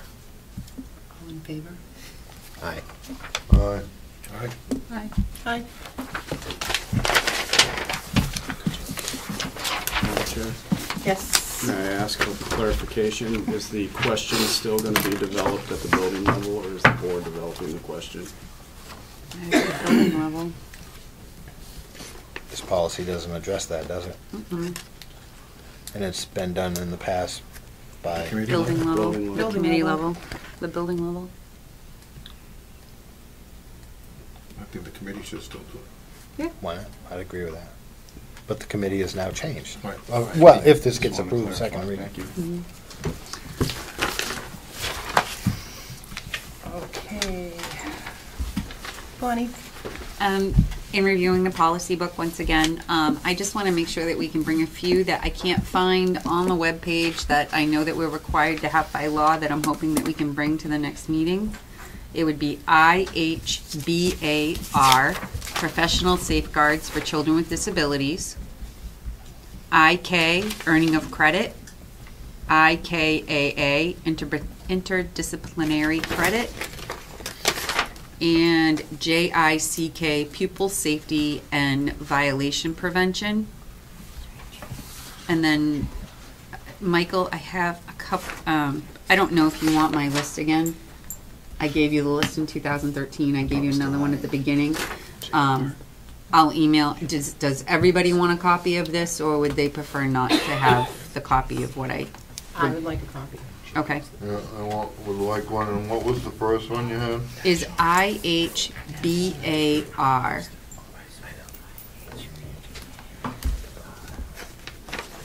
And Michael, one that I really want clarification on, that I'm really concerned about, is EBCA. And what it is it's the emergency plan, and that's to be done every year on an annual basis, but I don't think that we've seen one. So it's and if there's one in the building, can we just see a copy of it? It's when the fire chief, the police chief, you, the building principal, everybody signs off on that. I can't find in my file where I have a copy of the last year's or this current year's.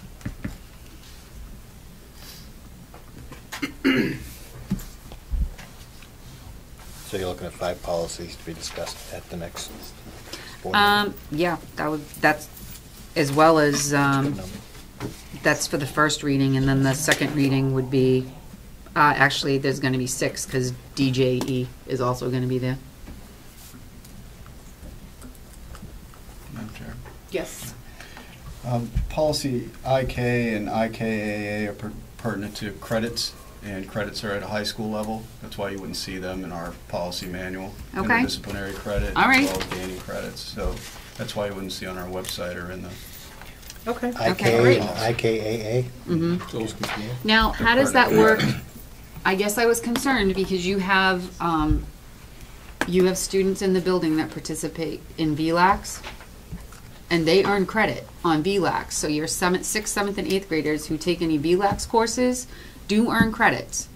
So I took that as, if they're earning credits from there and that's how they're graded, and it's a credit that comes back here that's added to their report card, then I would think that those policies should be instilled in ours. So my question would then be, is that credit transferable to Spalding? Because that's where these policies would be applicable to. Because we're not awarding credit on our transcripts. So explain to me how the grade comes through, but there's no. What if they're taking algebra? Yeah, what if they're taking algebra, and they can get the credit for Spalding? I don't know the answer to that question. So that's because some kids are taking Spanish 1 and 2. Sorry, Don't Spanish be 1 sorry. and 2 and things like that. So that would be credit worthy. Mr. Gregoire might be able to answer. Are those credits transferable to Spalding? I don't believe they are. They didn't move. They didn't move out of Paul School to Kingswood, and they were not applied at Spalding. From my own daughter's experience. For VLAX? And I know that mine were. Olivia's were. Her algebra was. You get credit for VLAX. Mm-hmm. It wasn't the algebra that she was doing was not recognized by Kingswood. You might want to try Spalding then, because Olivia's was. I think but I think Mr. Tercey's right. The credit's not awarded here. It would be awarded at the institution where you'd be requesting that credit be recognized, much like what we just talked about. Kings would not, but Spalding did. So, if you have an 8th grade student who has exceeded your math program here and is taking a math somewhere else, how do you show that on their report card without accepting the credit? Well, we don't accept it because we don't award credit here. Period. Okay, it's just letter grade. Yeah, just letter grade. So we're not awarding it. We're not awarding. So okay, you've done Spanish 1. Okay. Yeah, you got a credit for Spanish 1. It's really more to accelerate that student so that they're not. So we're not again trying to. As Mr. Brown was talking about today, why have a student in there who's spinning their wheels doing the same thing that they did last year or they already know when they go into something a little more advanced. So they would ask for their transcript from VLAX and it would get pushed to Spalding or whichever high school they attend. I'd have to look into that process again. We didn't That's why I had them highlighted, because I really that's a question I had. One of the changes might be. Excuse me? I said yes to ask you. I know. One of the changes might be that since Spalding's a competency base, they don't need to take the credit, they need to pass the competency, which means even if they took VLAX, they can go over to Spalding and they'd still have to pass their competency-based exam for that credit. Their competency-based program, so they could take that because it's not a grade they're getting. So you might want to look at that. That's how they're set up. They're competency-based. So whether they get the grade elsewhere on an online, they still have to show that they're competent in it. I think that sounds right. Yeah, So and they wouldn't have been competency based on Olivia, was it? Correct. That's. I just wanted to. They were just in new stages. Steve? Well, I think we need a clarification then, because if you have students getting on VLAX thinking they're doing class ABC and they're going to get X amount of credits and then they're not because it's based on competencies, I think the students should know that before they start taking these classes thinking they're going to get credit and then find out after the fact that they're not. Michael, can you get that clarified for us, please? Thank you. Yes. The first policy, procedural safeguards, was brought to the SAU 64 board and approved in January of last year. It was.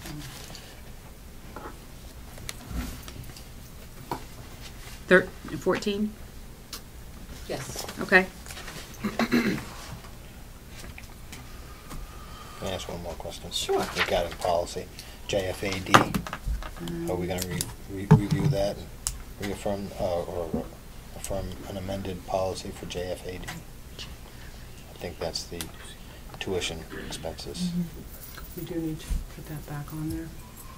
And finish that Oh, up. for preschool? The preschool JFAD. Mm-hmm.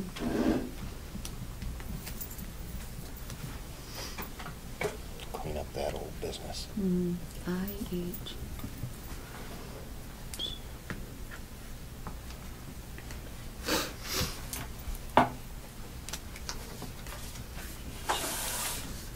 IHB.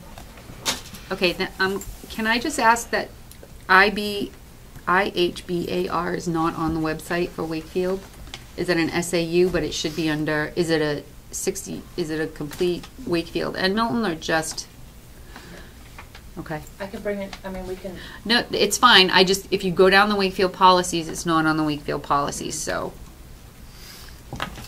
SAU, I just want to have in my notes where it's located.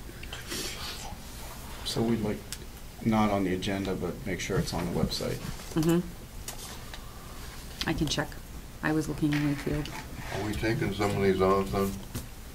IK and IKAA, was that they're there, but they're just not on the website?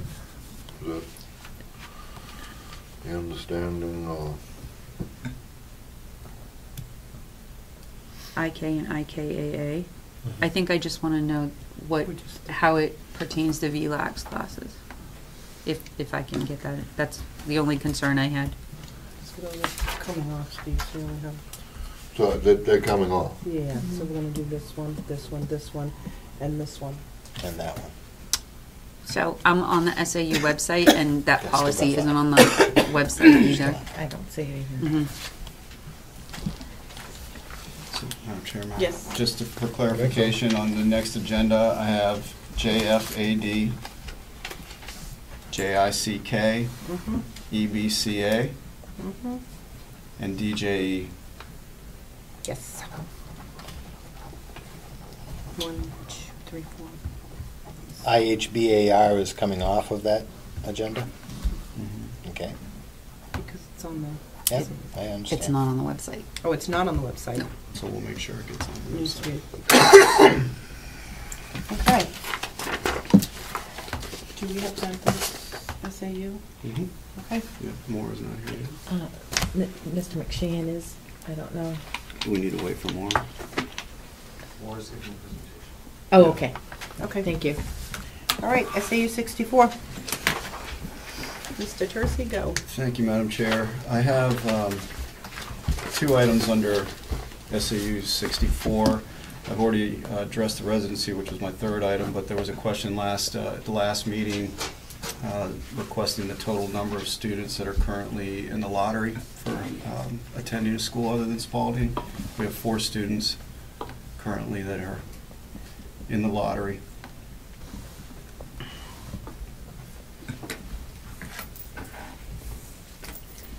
The other item I have this evening is I'd like to have the board see the MS-27 that's being submitted along with the warrant articles. And the MS-27 and the warrant articles they need to be posted the 26th, which is Monday, and you have to post the 27 with the articles. So I'd like for the board to see MS-27 as well as the articles, and the articles are written based on our attorney's recommendation, and I want to walk the board through all of that so you can actually see the form and see how the numbers correlate with the article. Okay, so I'm going to hand these out. And I'm meeting tomorrow afternoon with Mr. O'Connor to review these documents with him as well. So just take one and pass them around.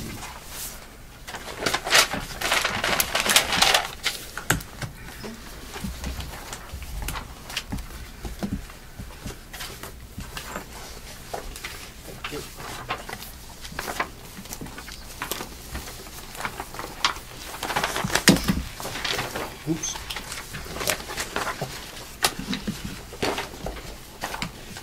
So I'd like for you first to flip the warrant article to page 2.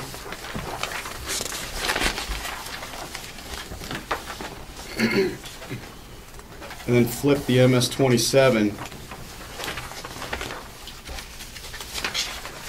to page 2.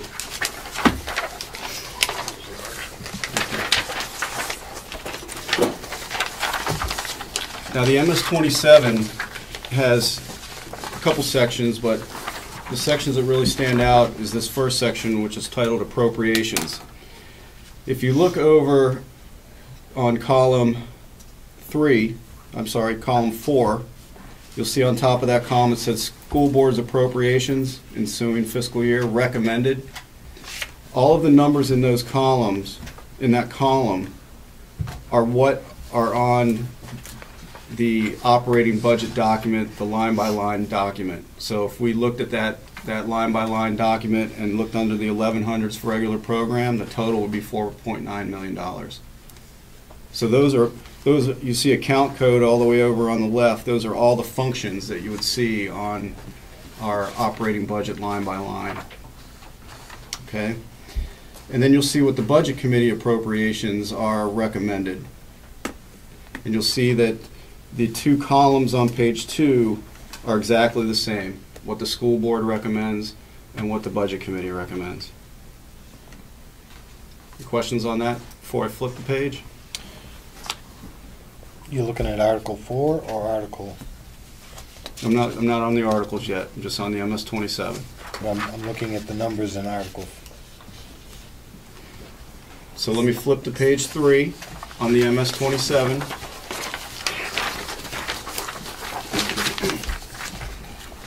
And still focusing on those, on the 4th and the 6th column. Okay.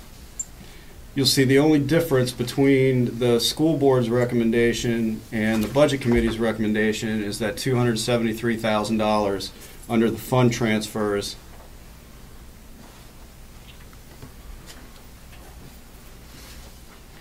And if you go down and you look at the totals, the total proposed appropriation on the school board side is $9,082,032.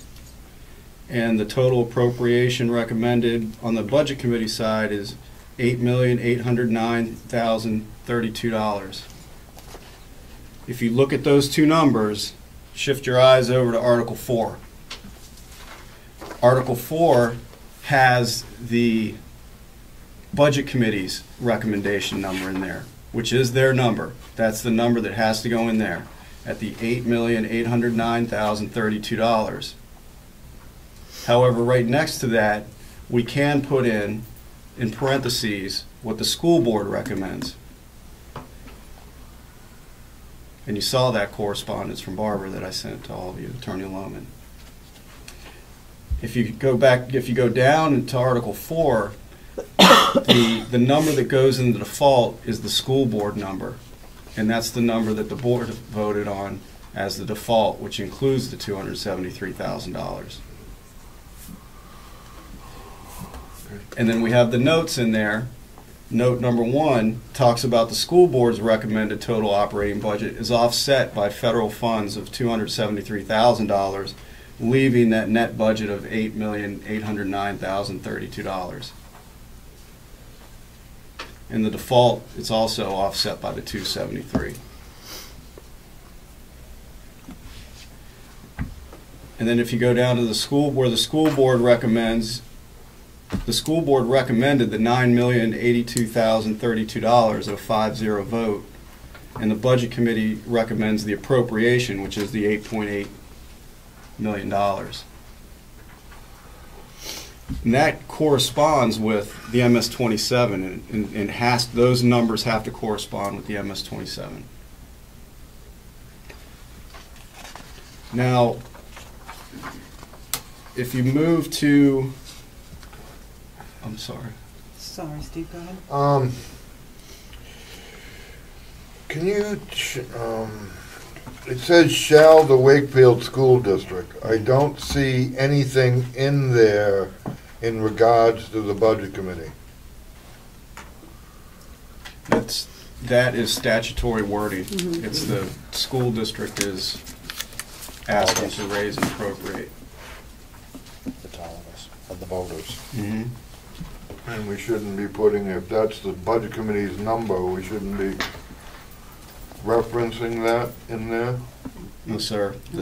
You cannot alter this language whatsoever.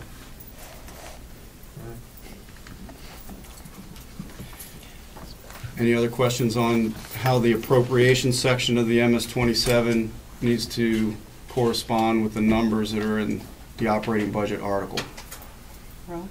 I understand how they correspond in that part of it, but at the deliberative session, somebody in the crowd stands up, recommends the larger number, and it gets seconded and voted in.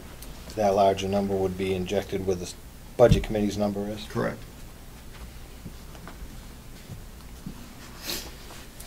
Now I'd like for you to draw your attention to page 5 of the MS-27.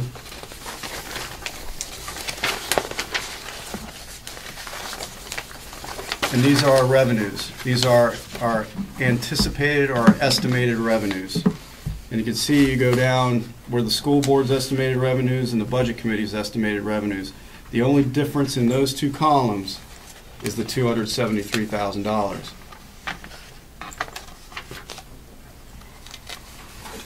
Which brings you to page 6, and you'll see the difference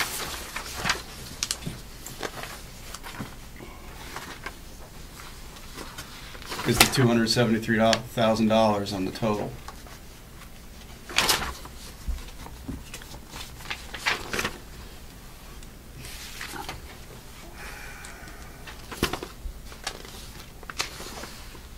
So on the school board side, the $273,000 is listed on the recommended appropriations, and it's also listed as an anticipated revenue. That's why in your wording here, it's offset by that revenue, the 273, which zeroes out.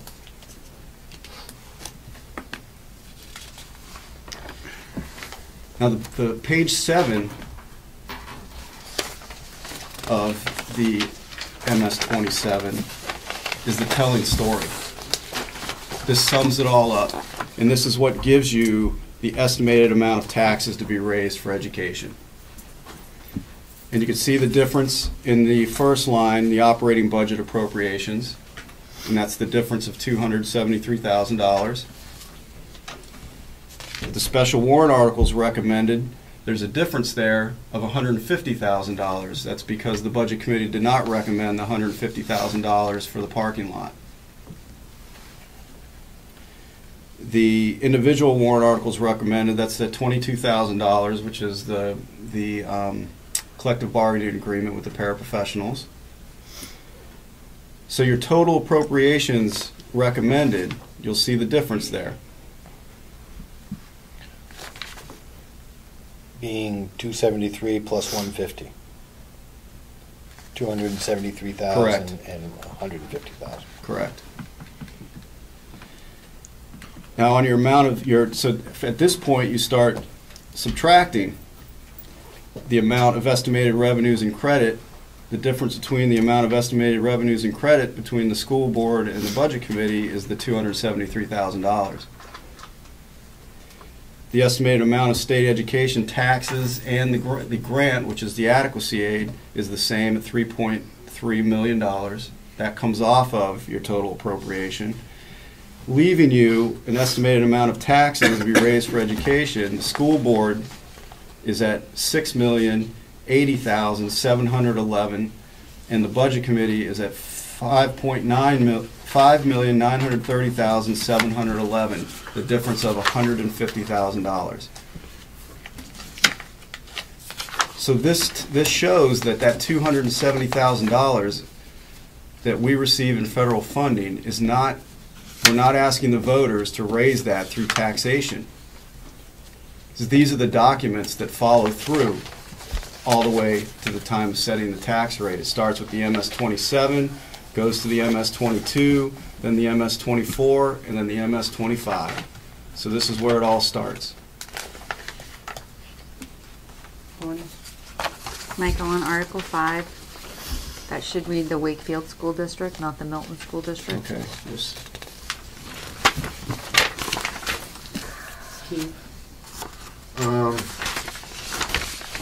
Estimated amount of state education tax grant is $3,323,194. Correct. How come we were always told it was around 1.2, 1.3 million? Because this number is a combination of both the adequacy aid as well as the tax revenue. So it's both of those. Tax revenue from, is that state tax? I believe so. It's not local. This comes in as a revenue that offsets your tax rate. So it must be that state education tax on your tax bill? Is that what that's I think it would be. referring to? I'm not sure. See, the specific on that. Well, I just, that's $2 million more than we've heard there was coming in there. And I looked at that and I saw it's a combination of both the adequacy aid and the tax.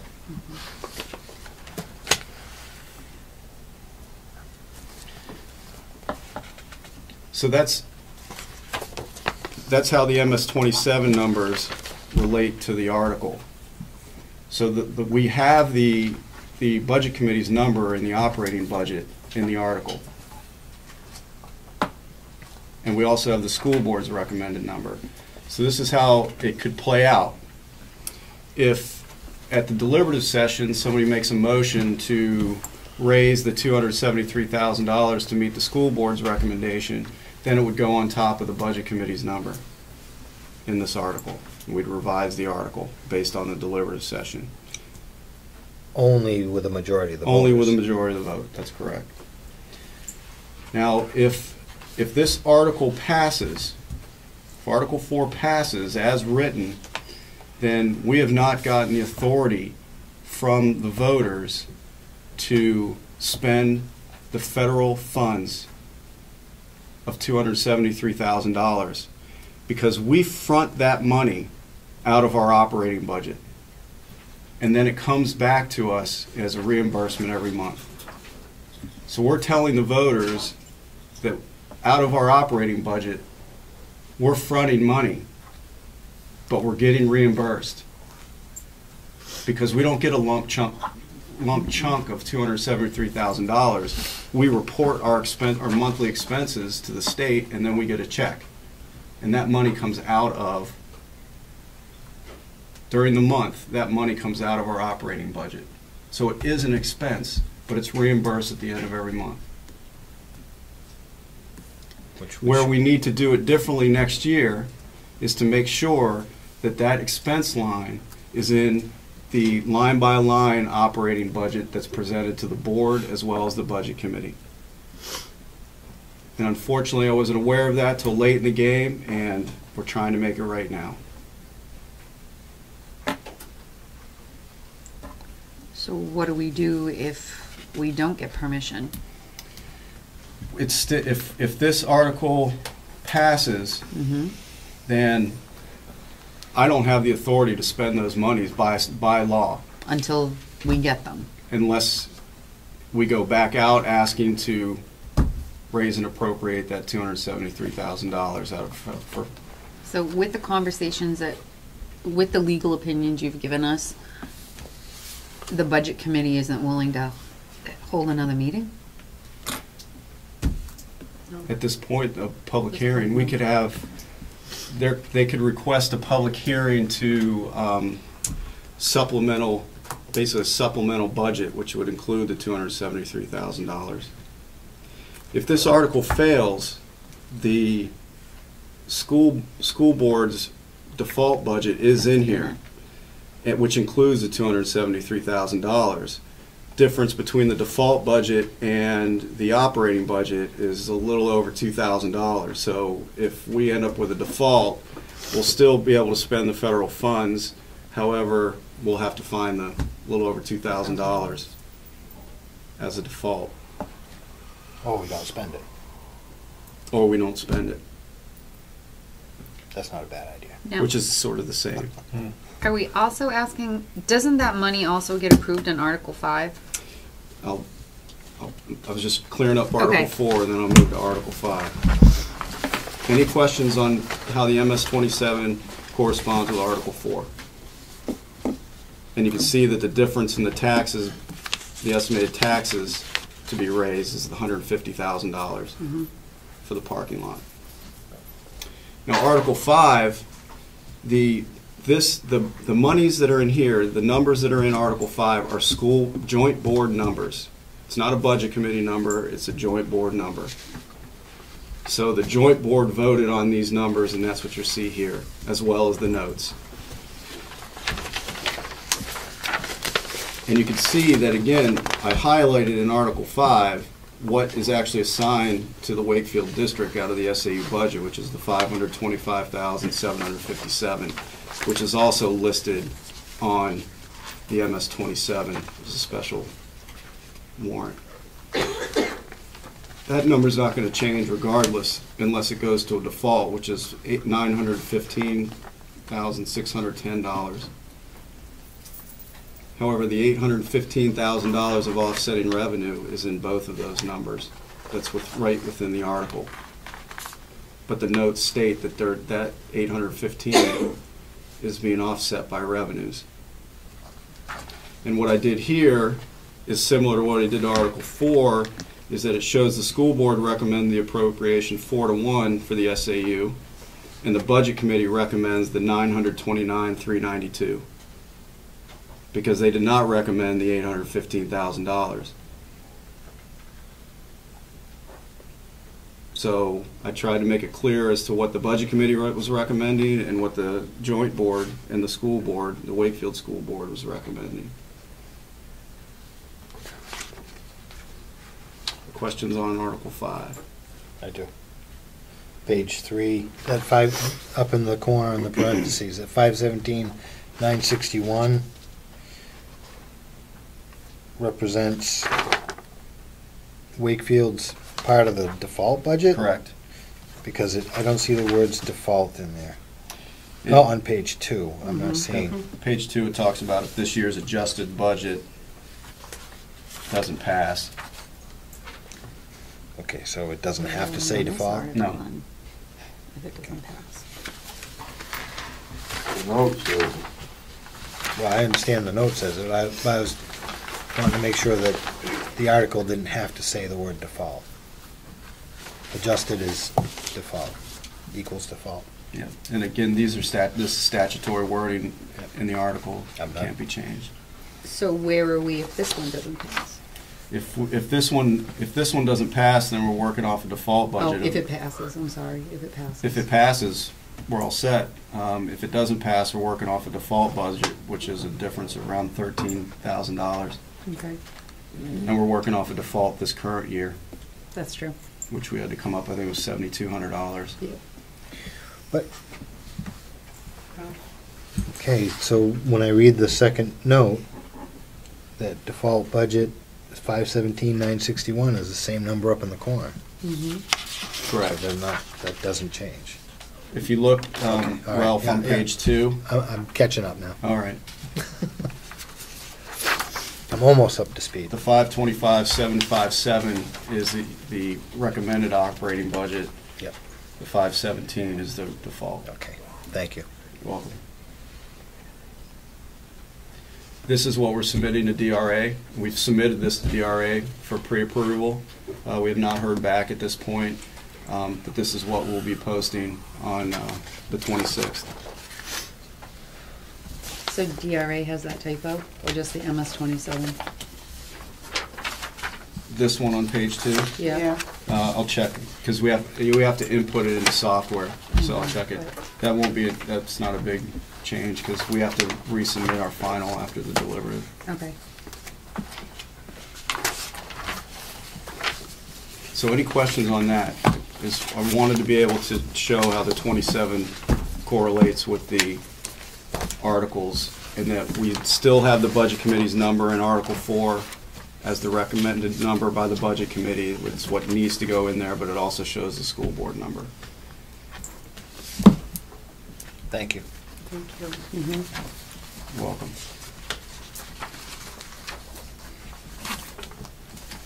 That's all I have, Madam Chair. Okay. You want to do Steve, go ahead. Who has authorized the chairman of the budget committee to talk to the school district attorney? The budget committee doesn't have the authority to rewrite the warrant articles. So I'm a little confused as to why the chairman of the budget committee is talking to our attorney on the clock when the action that the budget committee took, they didn't have the authority to. So I'd be thinking about maybe requesting some compensation for that bill from the town, possibly, because I don't, you know, they don't have the right to change the wording in the warrant articles, so why would the budget committee chairman be talking to our attorney about that exact topic? Ralph? An itemized bill from the attorney would show the time involved and the expense involved? Mm-hmm. Okay. I'd like to make a motion to, once we receive that itemized bill, I'd like to make a motion to send that expense on to the budget committee chairman. Well, wouldn't it be more? Are you going to second it for conversation, discussion? Or? I'll second it for discussion. Thank you. Wouldn't it be more appropriate to send that bill directly to the town? Well, the town can't be held responsible for the budget committee chair's actions, can it? He's an elected official. Seems like he individually took it upon himself to exercise his authority. But then, so what happens to the costs associated with that? My motion is to send him the bill. You seconded. Thank you. Bonnie, did you want to say something? I guess I'm just curious to know, like, how she would even bill it. Right. So, Would she bill us, where or it's would she not bill one them? of us asking, it's them, but it's in regards to us. I'm not 100% sure. Go ahead. The invoice comes and it's itemized, and it would say, you know, response to such and such. That's how it's laid out. Phone call, drafted a letter, all of that is laid out by items. It comes by time, and then you break the time out by cost. Okay. How can she take a response that's something that's going to be billed to us? I mean, I don't get how she can even respond to that. Maybe she billed in? Maybe. I'm not sure. Well, I guess we'll have to I'll wait find out. see the Can we invoice. move the question, Madam Chair? We can move the question. The motion is, once we receive the itemized bill, to send it along to the budget committee chair. All in favor? Aye. Aye. Aye.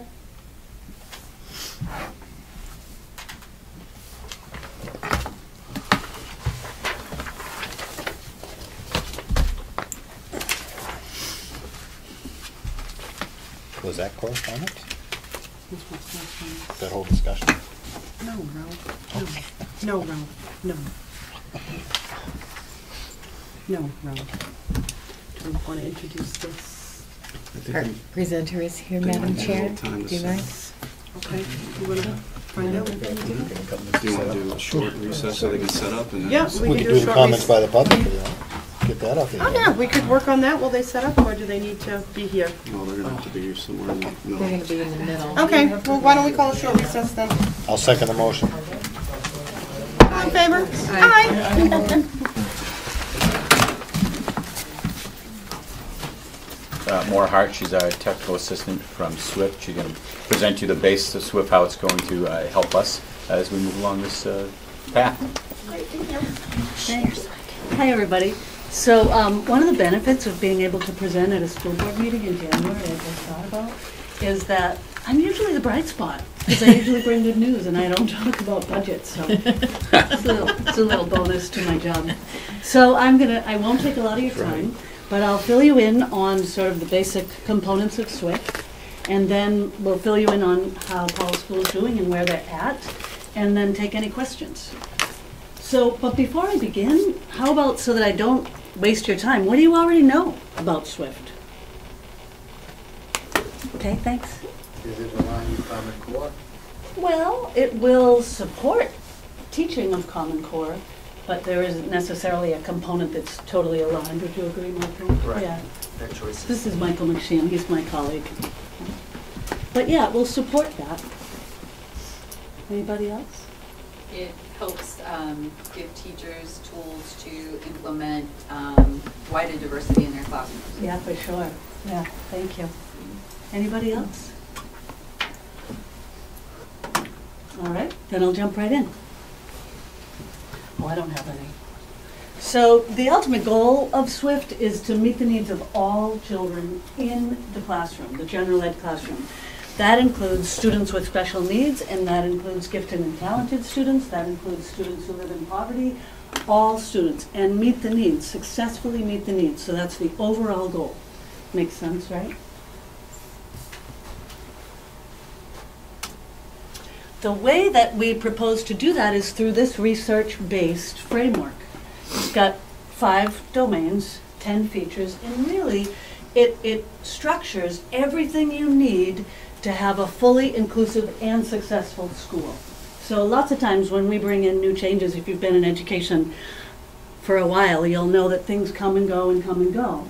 But what this framework offers is that we look at all facets of school change and what needs to be in place in order for things to work successfully, in order for best practices to work successfully. So it includes family and community engagement, which are you guys, that we get people on board and understanding what students are doing and what the school is doing. So I won't go into that because I know that I have time. Does anyone have questions so far about that? Because I can go more into detail. The bottom line is that it's research-based. Everything has been checked and tested to work to help kids be successful in schools. So, there are sort of 2 parts to technical assistance. Technical assistance is me, it used to be Michael. And the first part is where we help the school get on board and lay the foundation. So, a main piece about SWIFT is we're not coming in and telling the school what to do. A lot of what we do is modeling what teachers will do in the classroom. Every school, especially in New Hampshire, is different, and every community is different and has different needs, just like kids in the classroom. So what we do is take that framework, and then just schools make their own decisions using leadership teams and collaborative problem solving across the school and through the district, and they use the state. So we don't tell them what to do, but we help them along the process of change. Does that make sense?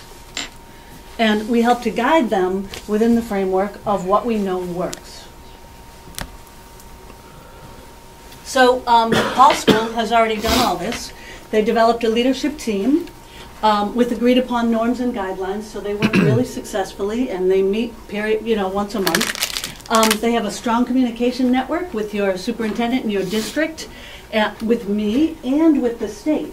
So things are aligned really well, that people are hearing each other and understanding what the needs of the school are, and everyone is working together to make those needs, to meet those needs. Also, they are beginning to document things that work. One of the reasons why school change hasn't worked in the past when we're trying to implement research-based practices is because someone will come in with a great idea and everyone will follow through, but then we'll lose, some of the teachers, maybe the superintendent will leave, maybe the principal will leave, and those new people come in with great ideas and they implement them, but it just becomes one thing after another. So what we try to get folks to do and schools to do is write down what they're doing that works. so that it lasts and it stays, and it will go through a change of administrations and a change of teachers. And it will change as it moves along, but at least the basic tenets of what works is in written form. Does that make sense? Yes. Is it Ralph? Yeah. When you say research-based, is that data collection? Sure. Yep, it is. So Michael may step in and help me out here, but when they wrote this grant, they looked at schools all across the country that really worked, that were very, very successful, and they documented that, and that's how they created the framework of what works. And I'll go into how, remember how I said schools create their own what works for them? They use data. So I like to call it that they're not following the shiny object syndrome, because when you think about educators, we really, really want to do what's best for kids, and there's a lot of passion and excitement. So if someone comes along and says, oh my God, this really works, it's great, and the kids are engaged, and I call that the shiny object syndrome. I did it myself. I'd go to the workshop and I'd get all excited, and I'd come in the next day and my students would say, Ms. Hart, did you just go to a workshop on this? So rather than that, we help schools to look at what are their kids doing? What does their community need? How is their administration set up to support this stuff? And then make decisions. So using data, and I'll get into the specific data that we use, but not too specifically, because remember, I'm the bright spot. Although the data is good, but good question. Other questions? Okay. So we reach out to partners, and it's important that people know what they're talking about when they're trying to implement this framework. So we continue to give them learning opportunities to make sure they understand the research and understand that everyone does, not just the administration, but the teachers and the staff know what's going on, the school board, everybody. So it's just a constant learning process. So one of the things I want to talk about is what I call a slice of the system. Lots of times in education, people work in an isolated way, but we're all doing the same thing. Part of the reason why we work in an isolated way is we don't have time. So if you think about a teacher, when he or she goes to work, they're overworked, they don't have a lot of time, and so when they'd like to share ideas, often they can't because they don't have time. Also, the institution itself is separated by walls for a classroom, walls for the administration, so there's just not an open opportunity to really share and talk. Well, one of the things that we address a lot is how to communicate, not just teacher to teacher, but we do that with the leadership team, not just teacher to administrator, administrator to administrator, but we go up the system, if you look at it as a hierarchy, which we hope it isn't. But if you look at school, district, state, and federal levels, everyone is working to the same end, to help kids learn and grow. And so this shows a communication structure that's based on teaming that enables communication to go from the students and families to the school, that's the leadership team I've been referring to the district implementation team, to the state implementation team. So as well as being a person who works with schools here in the state, I also work with the state. And I have an implementation team, and they're sort of the worker bees who listen to what's going on in the schools and try to offer support and TA and align resources. So these are the roles. I play these two roles, and then we have the principal and the school coach. So it's constantly, communication is constantly traveling at an ideal. Make sense? Questions so far? Yeah, Ralph. LEA is local education? Yes, LEA is Local Education Authority, SEA is State Education Authority, and I am both. I like the authority part. I play that up when I'm at home with my children who are 11 and 12. Authority, yeah. Any other questions? You want to add anything, Michael? Yes. I got a kind of a silly question. How far ahead of local school boards are administrations? I mean, as far as the state DOE and stuff like that, it seems like they're miles ahead of local school boards. And by ahead, what do you mean in terms knowledgeable. of Knowledge base? Or focused, I guess. That's a really good question. So keep in mind that I've only been in the state for 6 months in the Department of Education. But my experience with, for example, the state implementation team is they're very knowledgeable, also overworked. But in terms of being ahead, what I do is I bring the progress of the schools and the priorities that they're starting to focus on to that team. And that team then starts to look at resources and figure out ways to support them. So an example is, have you heard of the UDL Academy? So without going into, I'm very aware of time, but UDL is a universal design for learning, and it's a methodology that works to meet the needs of all kids in the classroom. So when SWIFT came in a year and a half or so ago, the state became aware of the work that needed to be done. And so at this point, they got a grant to offer what's called a UDL Academy in the state of New Hampshire, and schools could apply for it and be trained in that. So that's an example of how far ahead. They're just maybe a step or two ahead if they're lucky. So that worked, but they're always, the team that I work with and the bureau that I work with are always working to support what's going on in the schools and trying to stay ahead of it.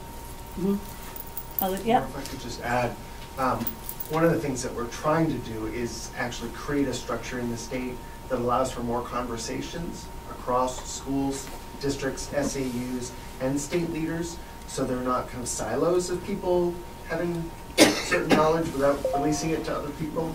So this structure is actually trying to increase the information sharing.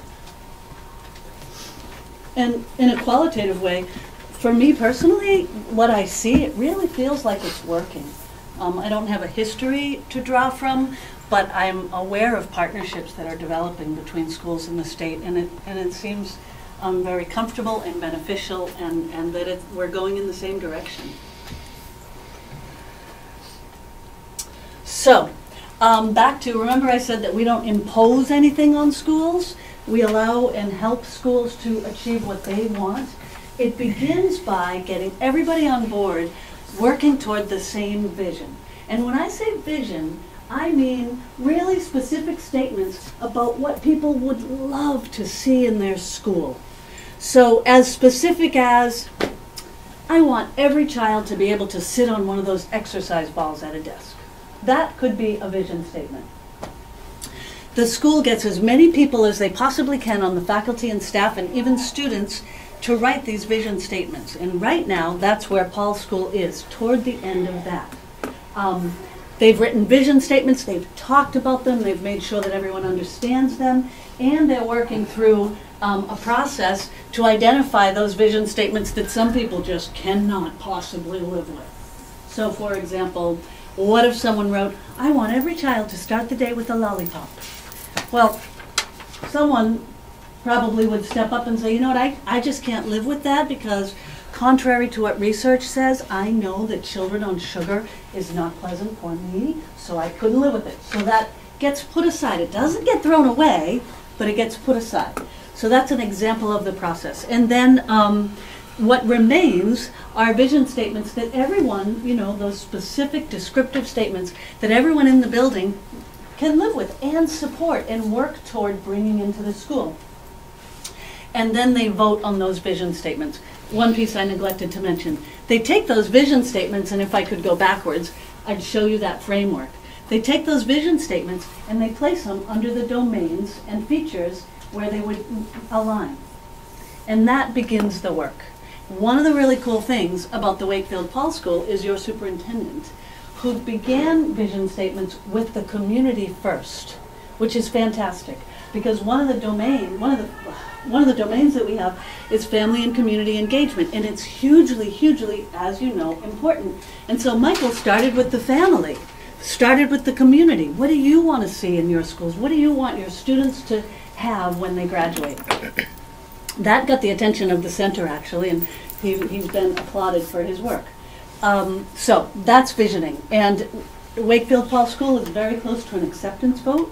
An acceptance vote indicates that everyone is on board and wants to move ahead with this. The reason for that is if you don't own something, you're not going to work for it. So for example, classic example, my husband wanted to buy my 11-year-old daughter a cell phone. I don't own that. Did I help in any way? No. Right? If I did own it, I would have brought them to the store, etc. But I don't own it. So look at that from a school-based perspective. And if you don't want it, it's human nature. We don't want to work toward it. So it's important that we have this acceptance vote, and Wakefield Paul School is just about there. One other thing I want to mention, and you'll probably watch me start talking rapidly because I'm watching the clock, but it's really important, and that is that SWIFT is strength-based. What that means is cast your memory back for the past 10, 20, 40 years and look at public education.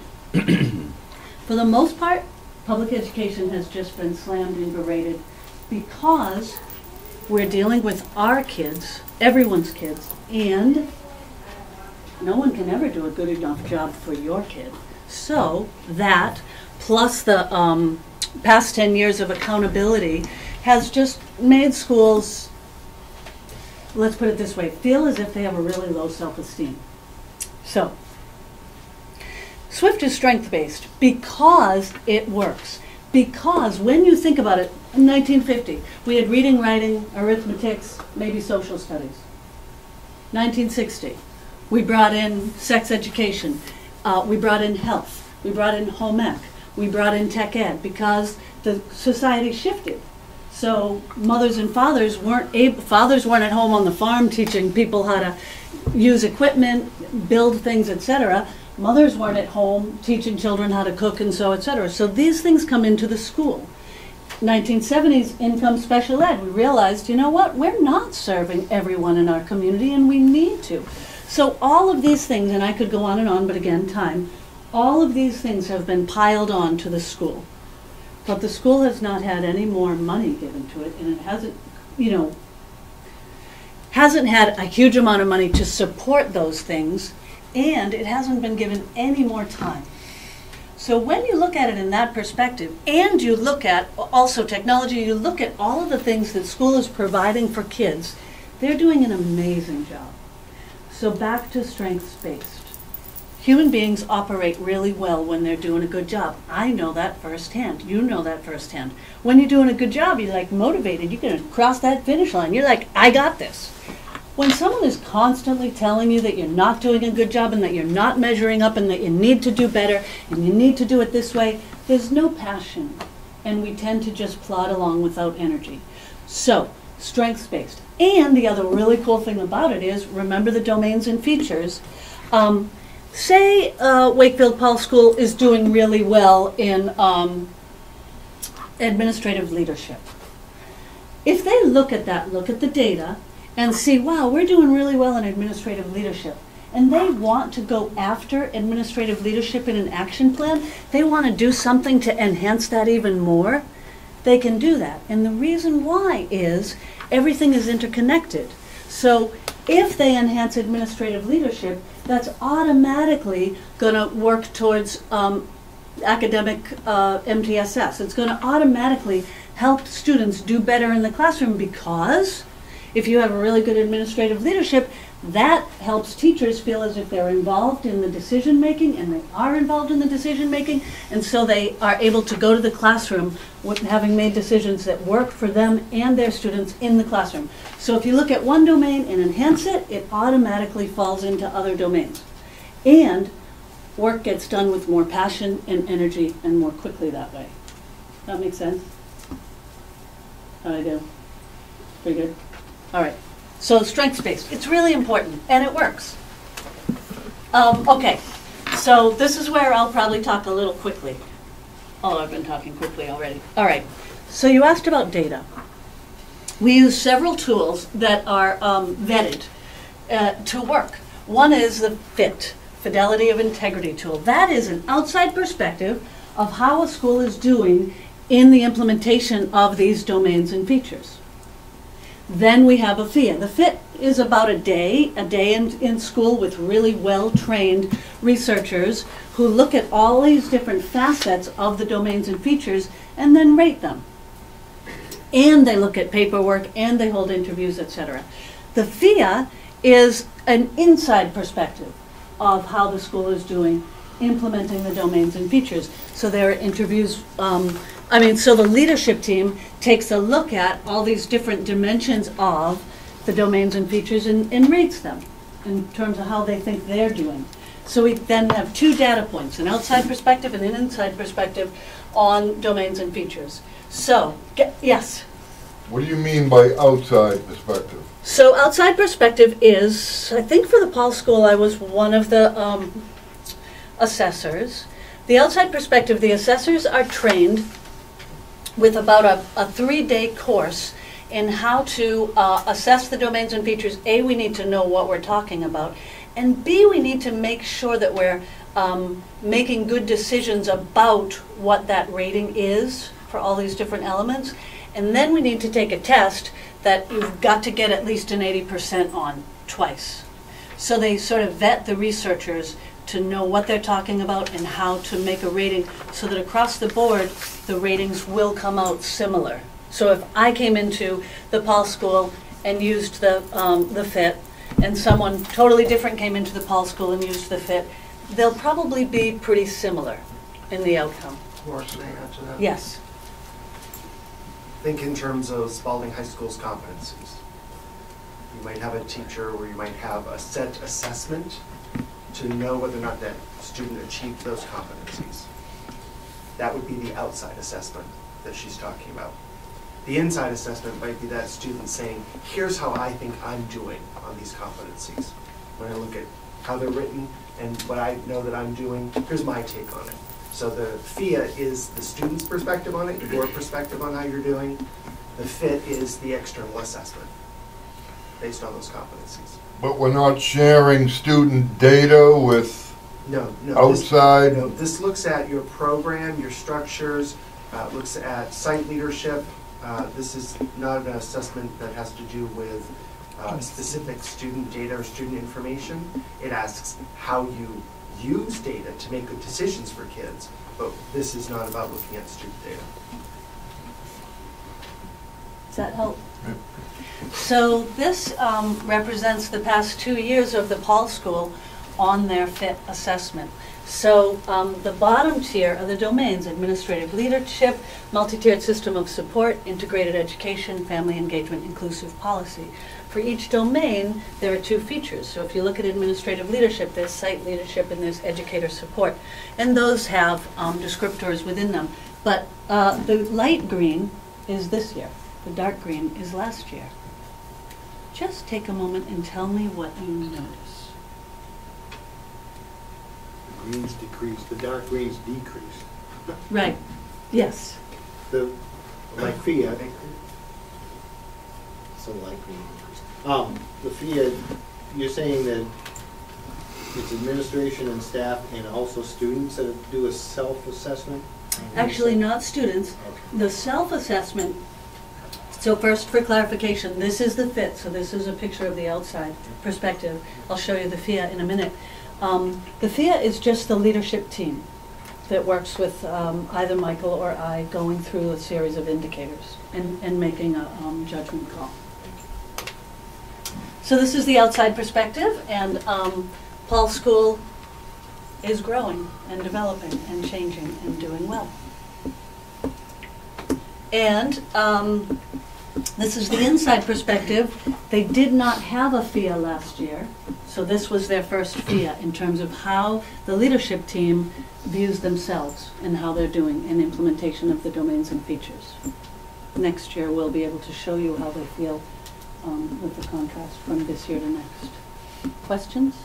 Can you toggle back and then toggle back and forth again? To look at the consistency. Backspace or delete? Backspace or delete? Backspace. Arrow back. Arrow back. There you go. An arrow forward. An arrow forward. So that you can see the difference. Arrow back again. Arrow forward. So there's some interesting consistencies in the data.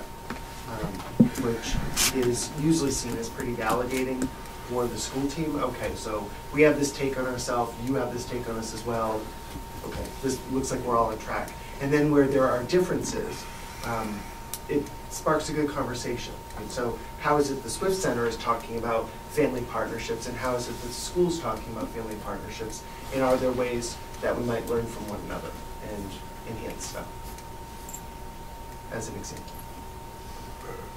So these assessments are intended to spark an action plan. They're not, the score is less important to us. It's the conversation that it leads to in a school for what they want to work on. Yes, sir. Family partnerships? So one of the 10 things that we look at is how a school is engaged with families of the children that attend that school. How they're working with families to help families understand the child's educational program, and how they're partnering with families in school governance. For example, your role as school board members here in New Hampshire, there's high family involvement in New Hampshire schools just by design. Same thing in Vermont. That's not the case in some other states. So we have an eye on that to make sure that schools and families are working together for their kids. What are you transforming to, and what are you transforming from? Great question. Do you have the 2 bars and the arrow graphic? Yep. That I sent you? There it is. Transforming from the bottom, the current stuff that's working in the school, and transforming to the blue bar up top, which is those descriptive statements that Maura was talking about, the work that's coming out of Mr. Tercey's community conversations. Those are the desired end result. So you're transforming from, you're basically, transforming is just another word for change, improvement. So you're improving toward what your goals are. So if you look at this, really what it is, that's a cycle. Schools are never going to arrive. We're never gonna get there. We're never gonna be 100% with every student's needs being 100% met. It's just the way of the world. So, given that, schools and districts and the state need to constantly engage a cycle of improvement. We can't just say it's good enough, because it never, ever, ever, ever will be. So instead of that, we need to engage in a constant cycle. How do we continue to get better? How do we continue to meet the needs of the kids? So these letters mean plan, do, study, act. So the planning part is what we've been talking about. We look at the data related to Paul's school, and the team gets to figure out, well, what can we do to improve? Then they begin to implement, and they implement slowly and steadily, and as they do, they look at how they're doing, and they take data collection, and they talk to people and learn about how they're doing, and then they might need to refine. And they do that through studying it, and then they act. Change it, try it again, keep going, scale it up, add a few more people. Do it, what can we change, what's our data say, how can we refine it, do it again. So rather than saying, okay, this is where we're going to be, and we're going to be there all done in 2016, and that's that. Then we'll be all done. We don't have to do this anymore. It's just not going to be the case. Instead, we want people to just constantly have a cycle that helps them to reflect and do better, and reflect and do better, based on what they already do well. And how many assessments a year is this coming up with? So, let me get to that. Let me find that.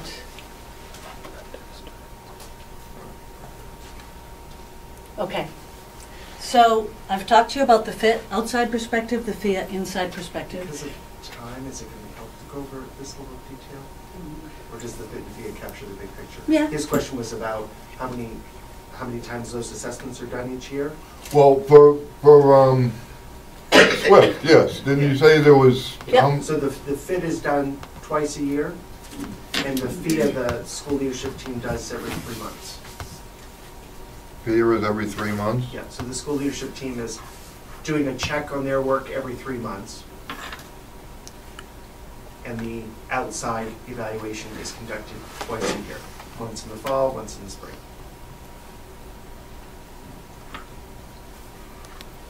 And so, once you have those data points, the team gets together, they set priorities based on what the data tells them and based on what their strengths are and what they want to go after. Then they create detailed action plans that are doable and that we'll begin to see results from pretty quickly. And then the technical assistance changes a little bit. So that's me now. I was helping to, and still am helping to, set the foundation. Now, when the team and the school decides on, well, what area do we really want to work on, that's when I come in and I help them to work on that area. So rather than facilitating foundation, now I'll be helping them with specific research-based activities and work that go on in schools, depending on what the Paul School chooses, which will happen, I bet, within the next 6 weeks. And the only reason it hasn't happened so far is they're almost done, they're not quite done with visioning. So we can't move forward until everyone knows what they're going to. Questions? So I already talked about the continuous improvement cycle. You can't build a foundation and then forget about it. Those of you who own houses know that. So you have to constantly continue to go back and make sure that you're set with foundation. You got to keep collecting data, planning, doing, and reflecting. You saw that. I already talked about how we're trying to align the state with the district, with the school, and make sure everybody's talking and working toward the same end. So I have an implementation team, and we're also developing a leadership team at the state, and both teams will help to support the schools.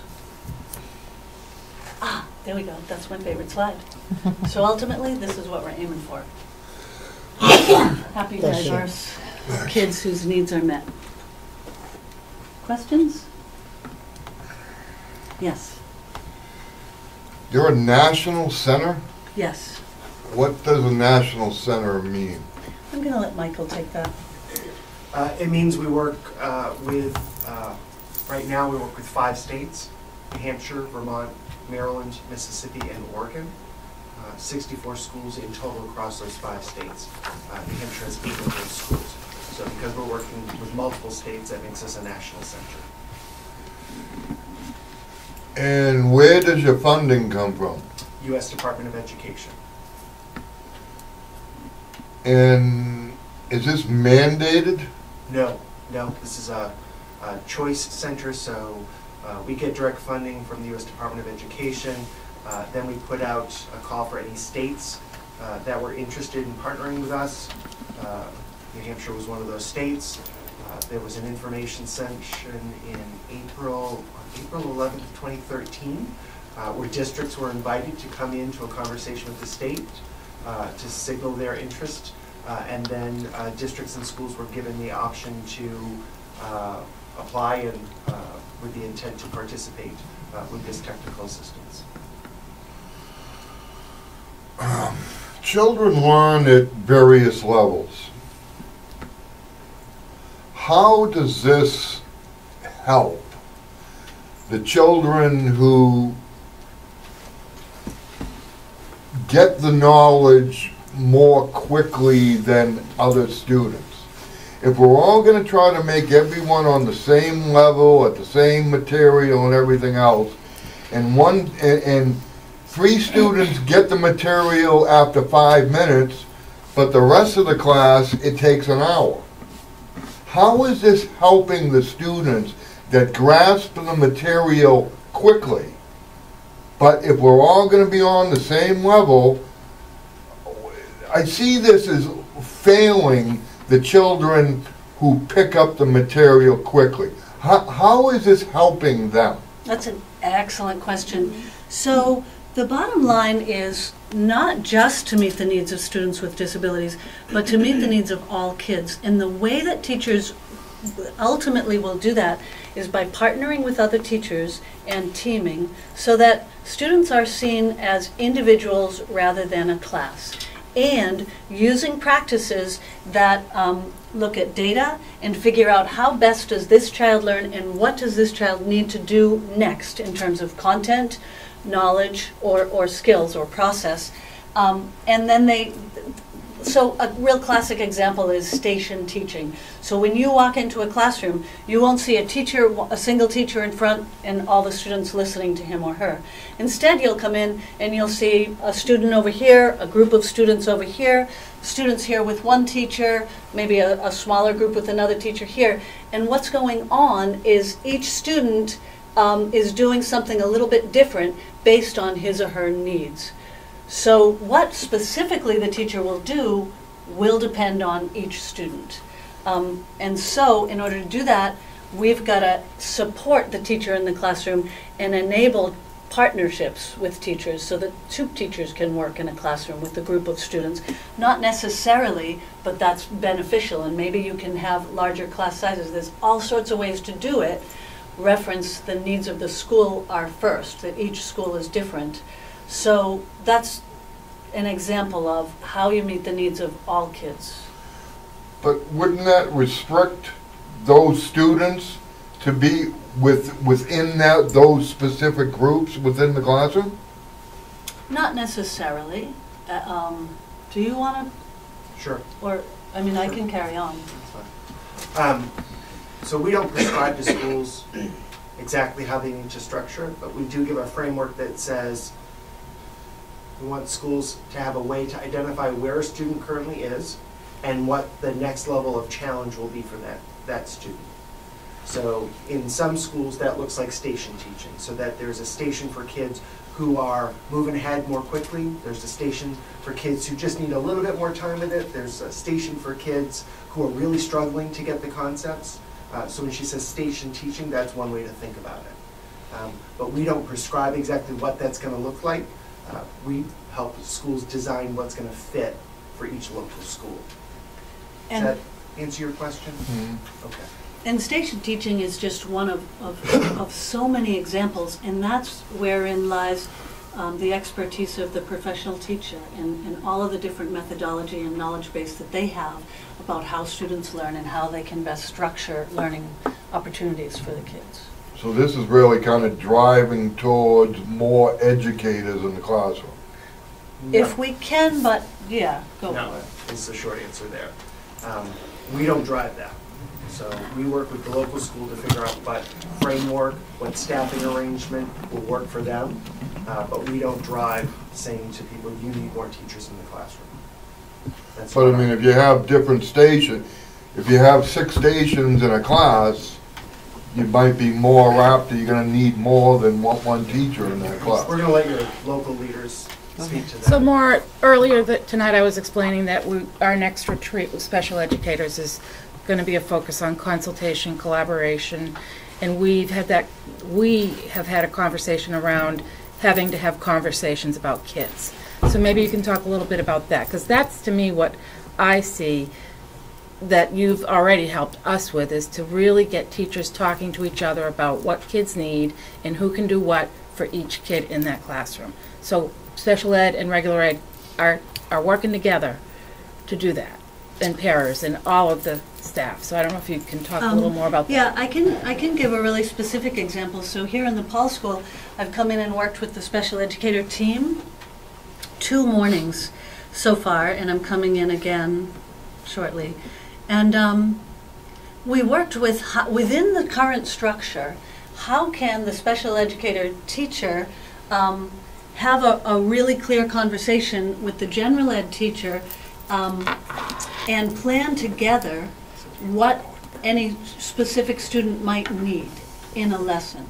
And so it sounds like that would be, really easy. Grab someone and talk about it. But when you look at the 2 focus areas of those 2 teachers, in a way they're both specialized. So the general education teacher is really thinking about how to move a class of students, and the special education teacher is thinking how to move the students that have these IEPs. Both teachers can benefit from the knowledge base of the other, but with the structure of schools and time, etc., it's not as easy as it sounds. So the special ed department asked me, come on in, we want to figure out how we can best meet the needs of all kids by working with the general educators. And so the last time that I came in, the special ed department wrote down all their priorities, what they really care most about in terms of meeting their kids' needs. And then they wrote down all of the things that they really value about the general ed classroom, and then they drew a bridge. How can they take what they care about and help the general ed classroom to meet the needs of all kids by working together? And then after the bridge, each educator wrote what they can do now. What can they do right now when they walk out of that meeting to start moving toward that full collaboration to work toward what every student needs. Am I being clear? Yeah, but we're not, this isn't trying to get everyone, it's impossible to get every child at the same place, at the same level. It's never going to happen. And I'm just concerned that some of the children who it may come easier than others, that those children are actually going to suffer in the long run with this. Because they're not going to get the things that they need to motivate them to the next level, because they're waiting around for everyone else to catch up. Yeah, that's I can the really problem. see that concern, especially, yeah, I understand, but the framework of SWIFT does everything it can to help that, not to prevent that from happening. Jerry was. Well, I just wanted, Mr. Bryan, I just wanted to address your concern about the stations and putting more teachers in the classroom. The idea of stations is not something new that SWIFT is bringing in. It's something we've been doing for many, many years. In fact, we do it currently here, as I was doing an observation today in a class, in a kindergarten class, where the classroom teacher had a small group of kids. The special educator had another small group of kids. The parent in the classroom had another group of kids. And then yet another group that was working on their own. And it's based on the need, what the children need in that moment, in that lesson. So doing those assessments and making those determinations about what the student needs to move forward, whether they need help because they're not really where we want them to be at this time during the year, or maybe at some point even having kids who are moving from kindergarten into a first grade classroom for reading, and trying to make sure that we do not leave the kids behind, but really kind of meet their needs where they're at and accelerate them at their own pace. But the idea of having more teachers in the classroom, we're making do with what we have when we maximize the use of all the people in the building. To piggyback up on what Mr. Gregoire said, when the schedule committee got together at the end of last year to create this year's schedule, we did as much team pairing as we could to keep grades close together with their lessons, so that students would have the opportunity to move up a grade if they had that if they presented the skill. We made sure that they were teaching the same subjects at the same time as best as we could within grade levels.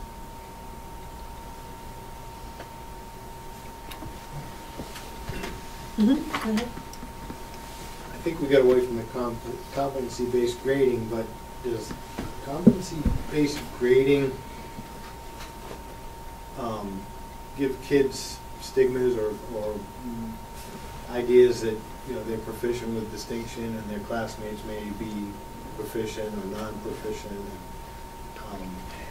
Is that endorsed or encouraged with SWIFT, the competency-based grading theme? Do you want to take that? Sure. Short answer is no. We don't endorse a specific approach in that way. We'll help people understand what options are out there and what the research says about them. I can almost see a classroom being divided in corners, proficient with distinction, proficient, not proficient. Yeah, we're really interested in how do you have both excellence for students, right? Meeting them where they're at, giving them an excellent challenge, and creating a sense of equity, community in our local schools. We believe you can do both.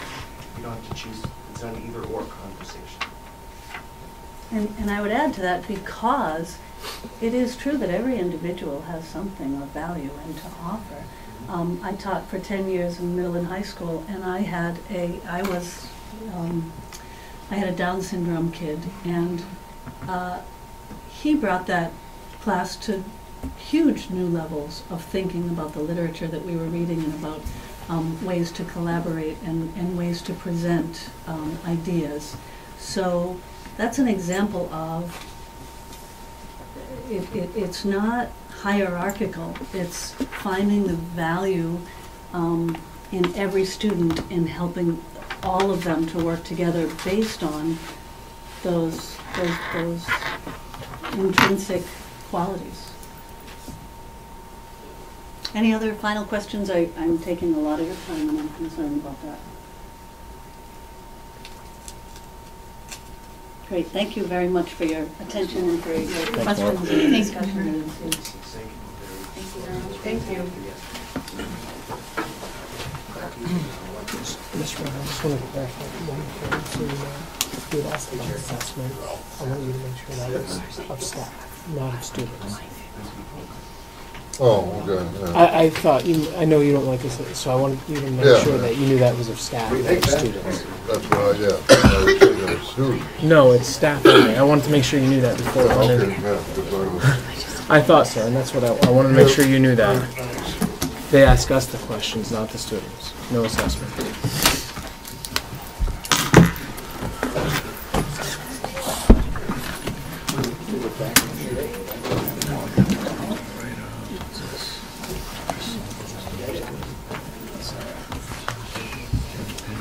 Thank you. I don't know if that might be confused. That assessment is only staff. Mr. Brown had the students. I made sure he knew the assessments for next year staff only. Okay, correspondence.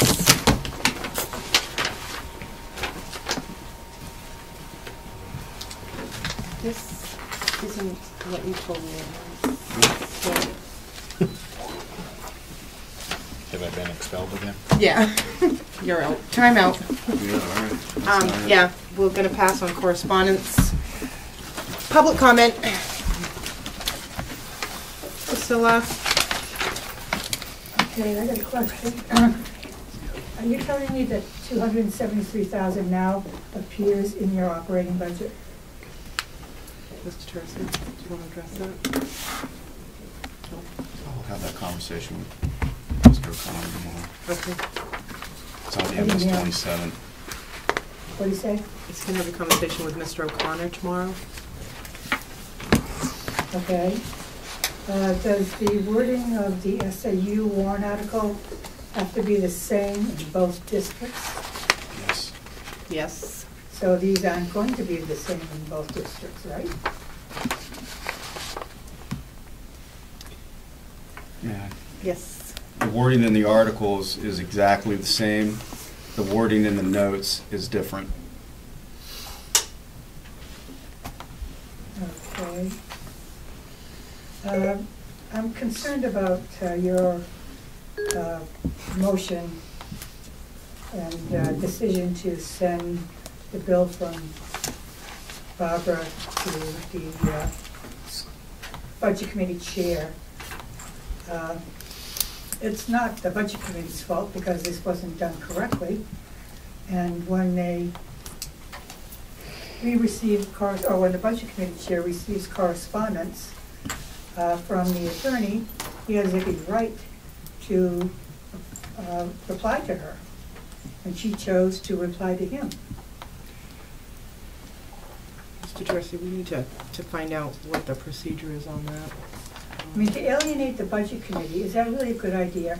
We've had a good rapport with the school board, or they have had a good rapport with the school board for years.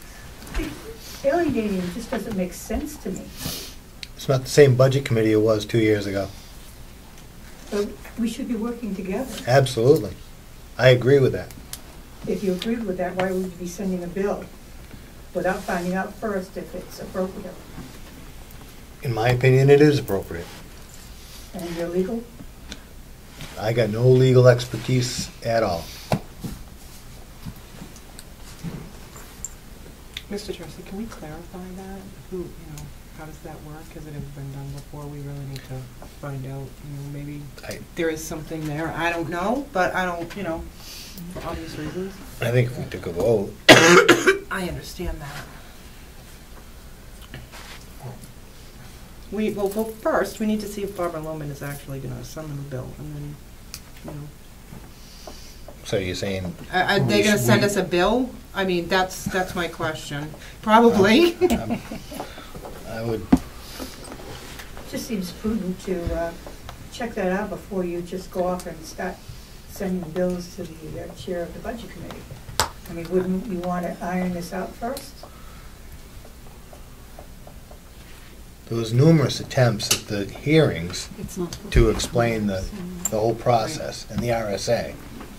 Like And I it said- was ignored, you know. Like I said, it's not the budget committee's fault that this wasn't done appropriately. Your superintendent already said next year you will put this grant information within the line items in the budget. Right now, it's not.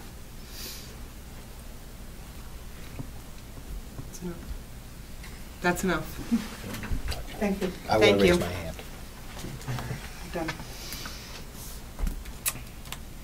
Make a motion to go into non-public pursuant to RSA 91-A, semicolon 3, colon numeral 2. I'll second that. All in favor? Fall guy. Let I. Syria. Aye. Troy, aye. Wrong, yes. There's no. I don't have it. Then where's it on He's- here? he's-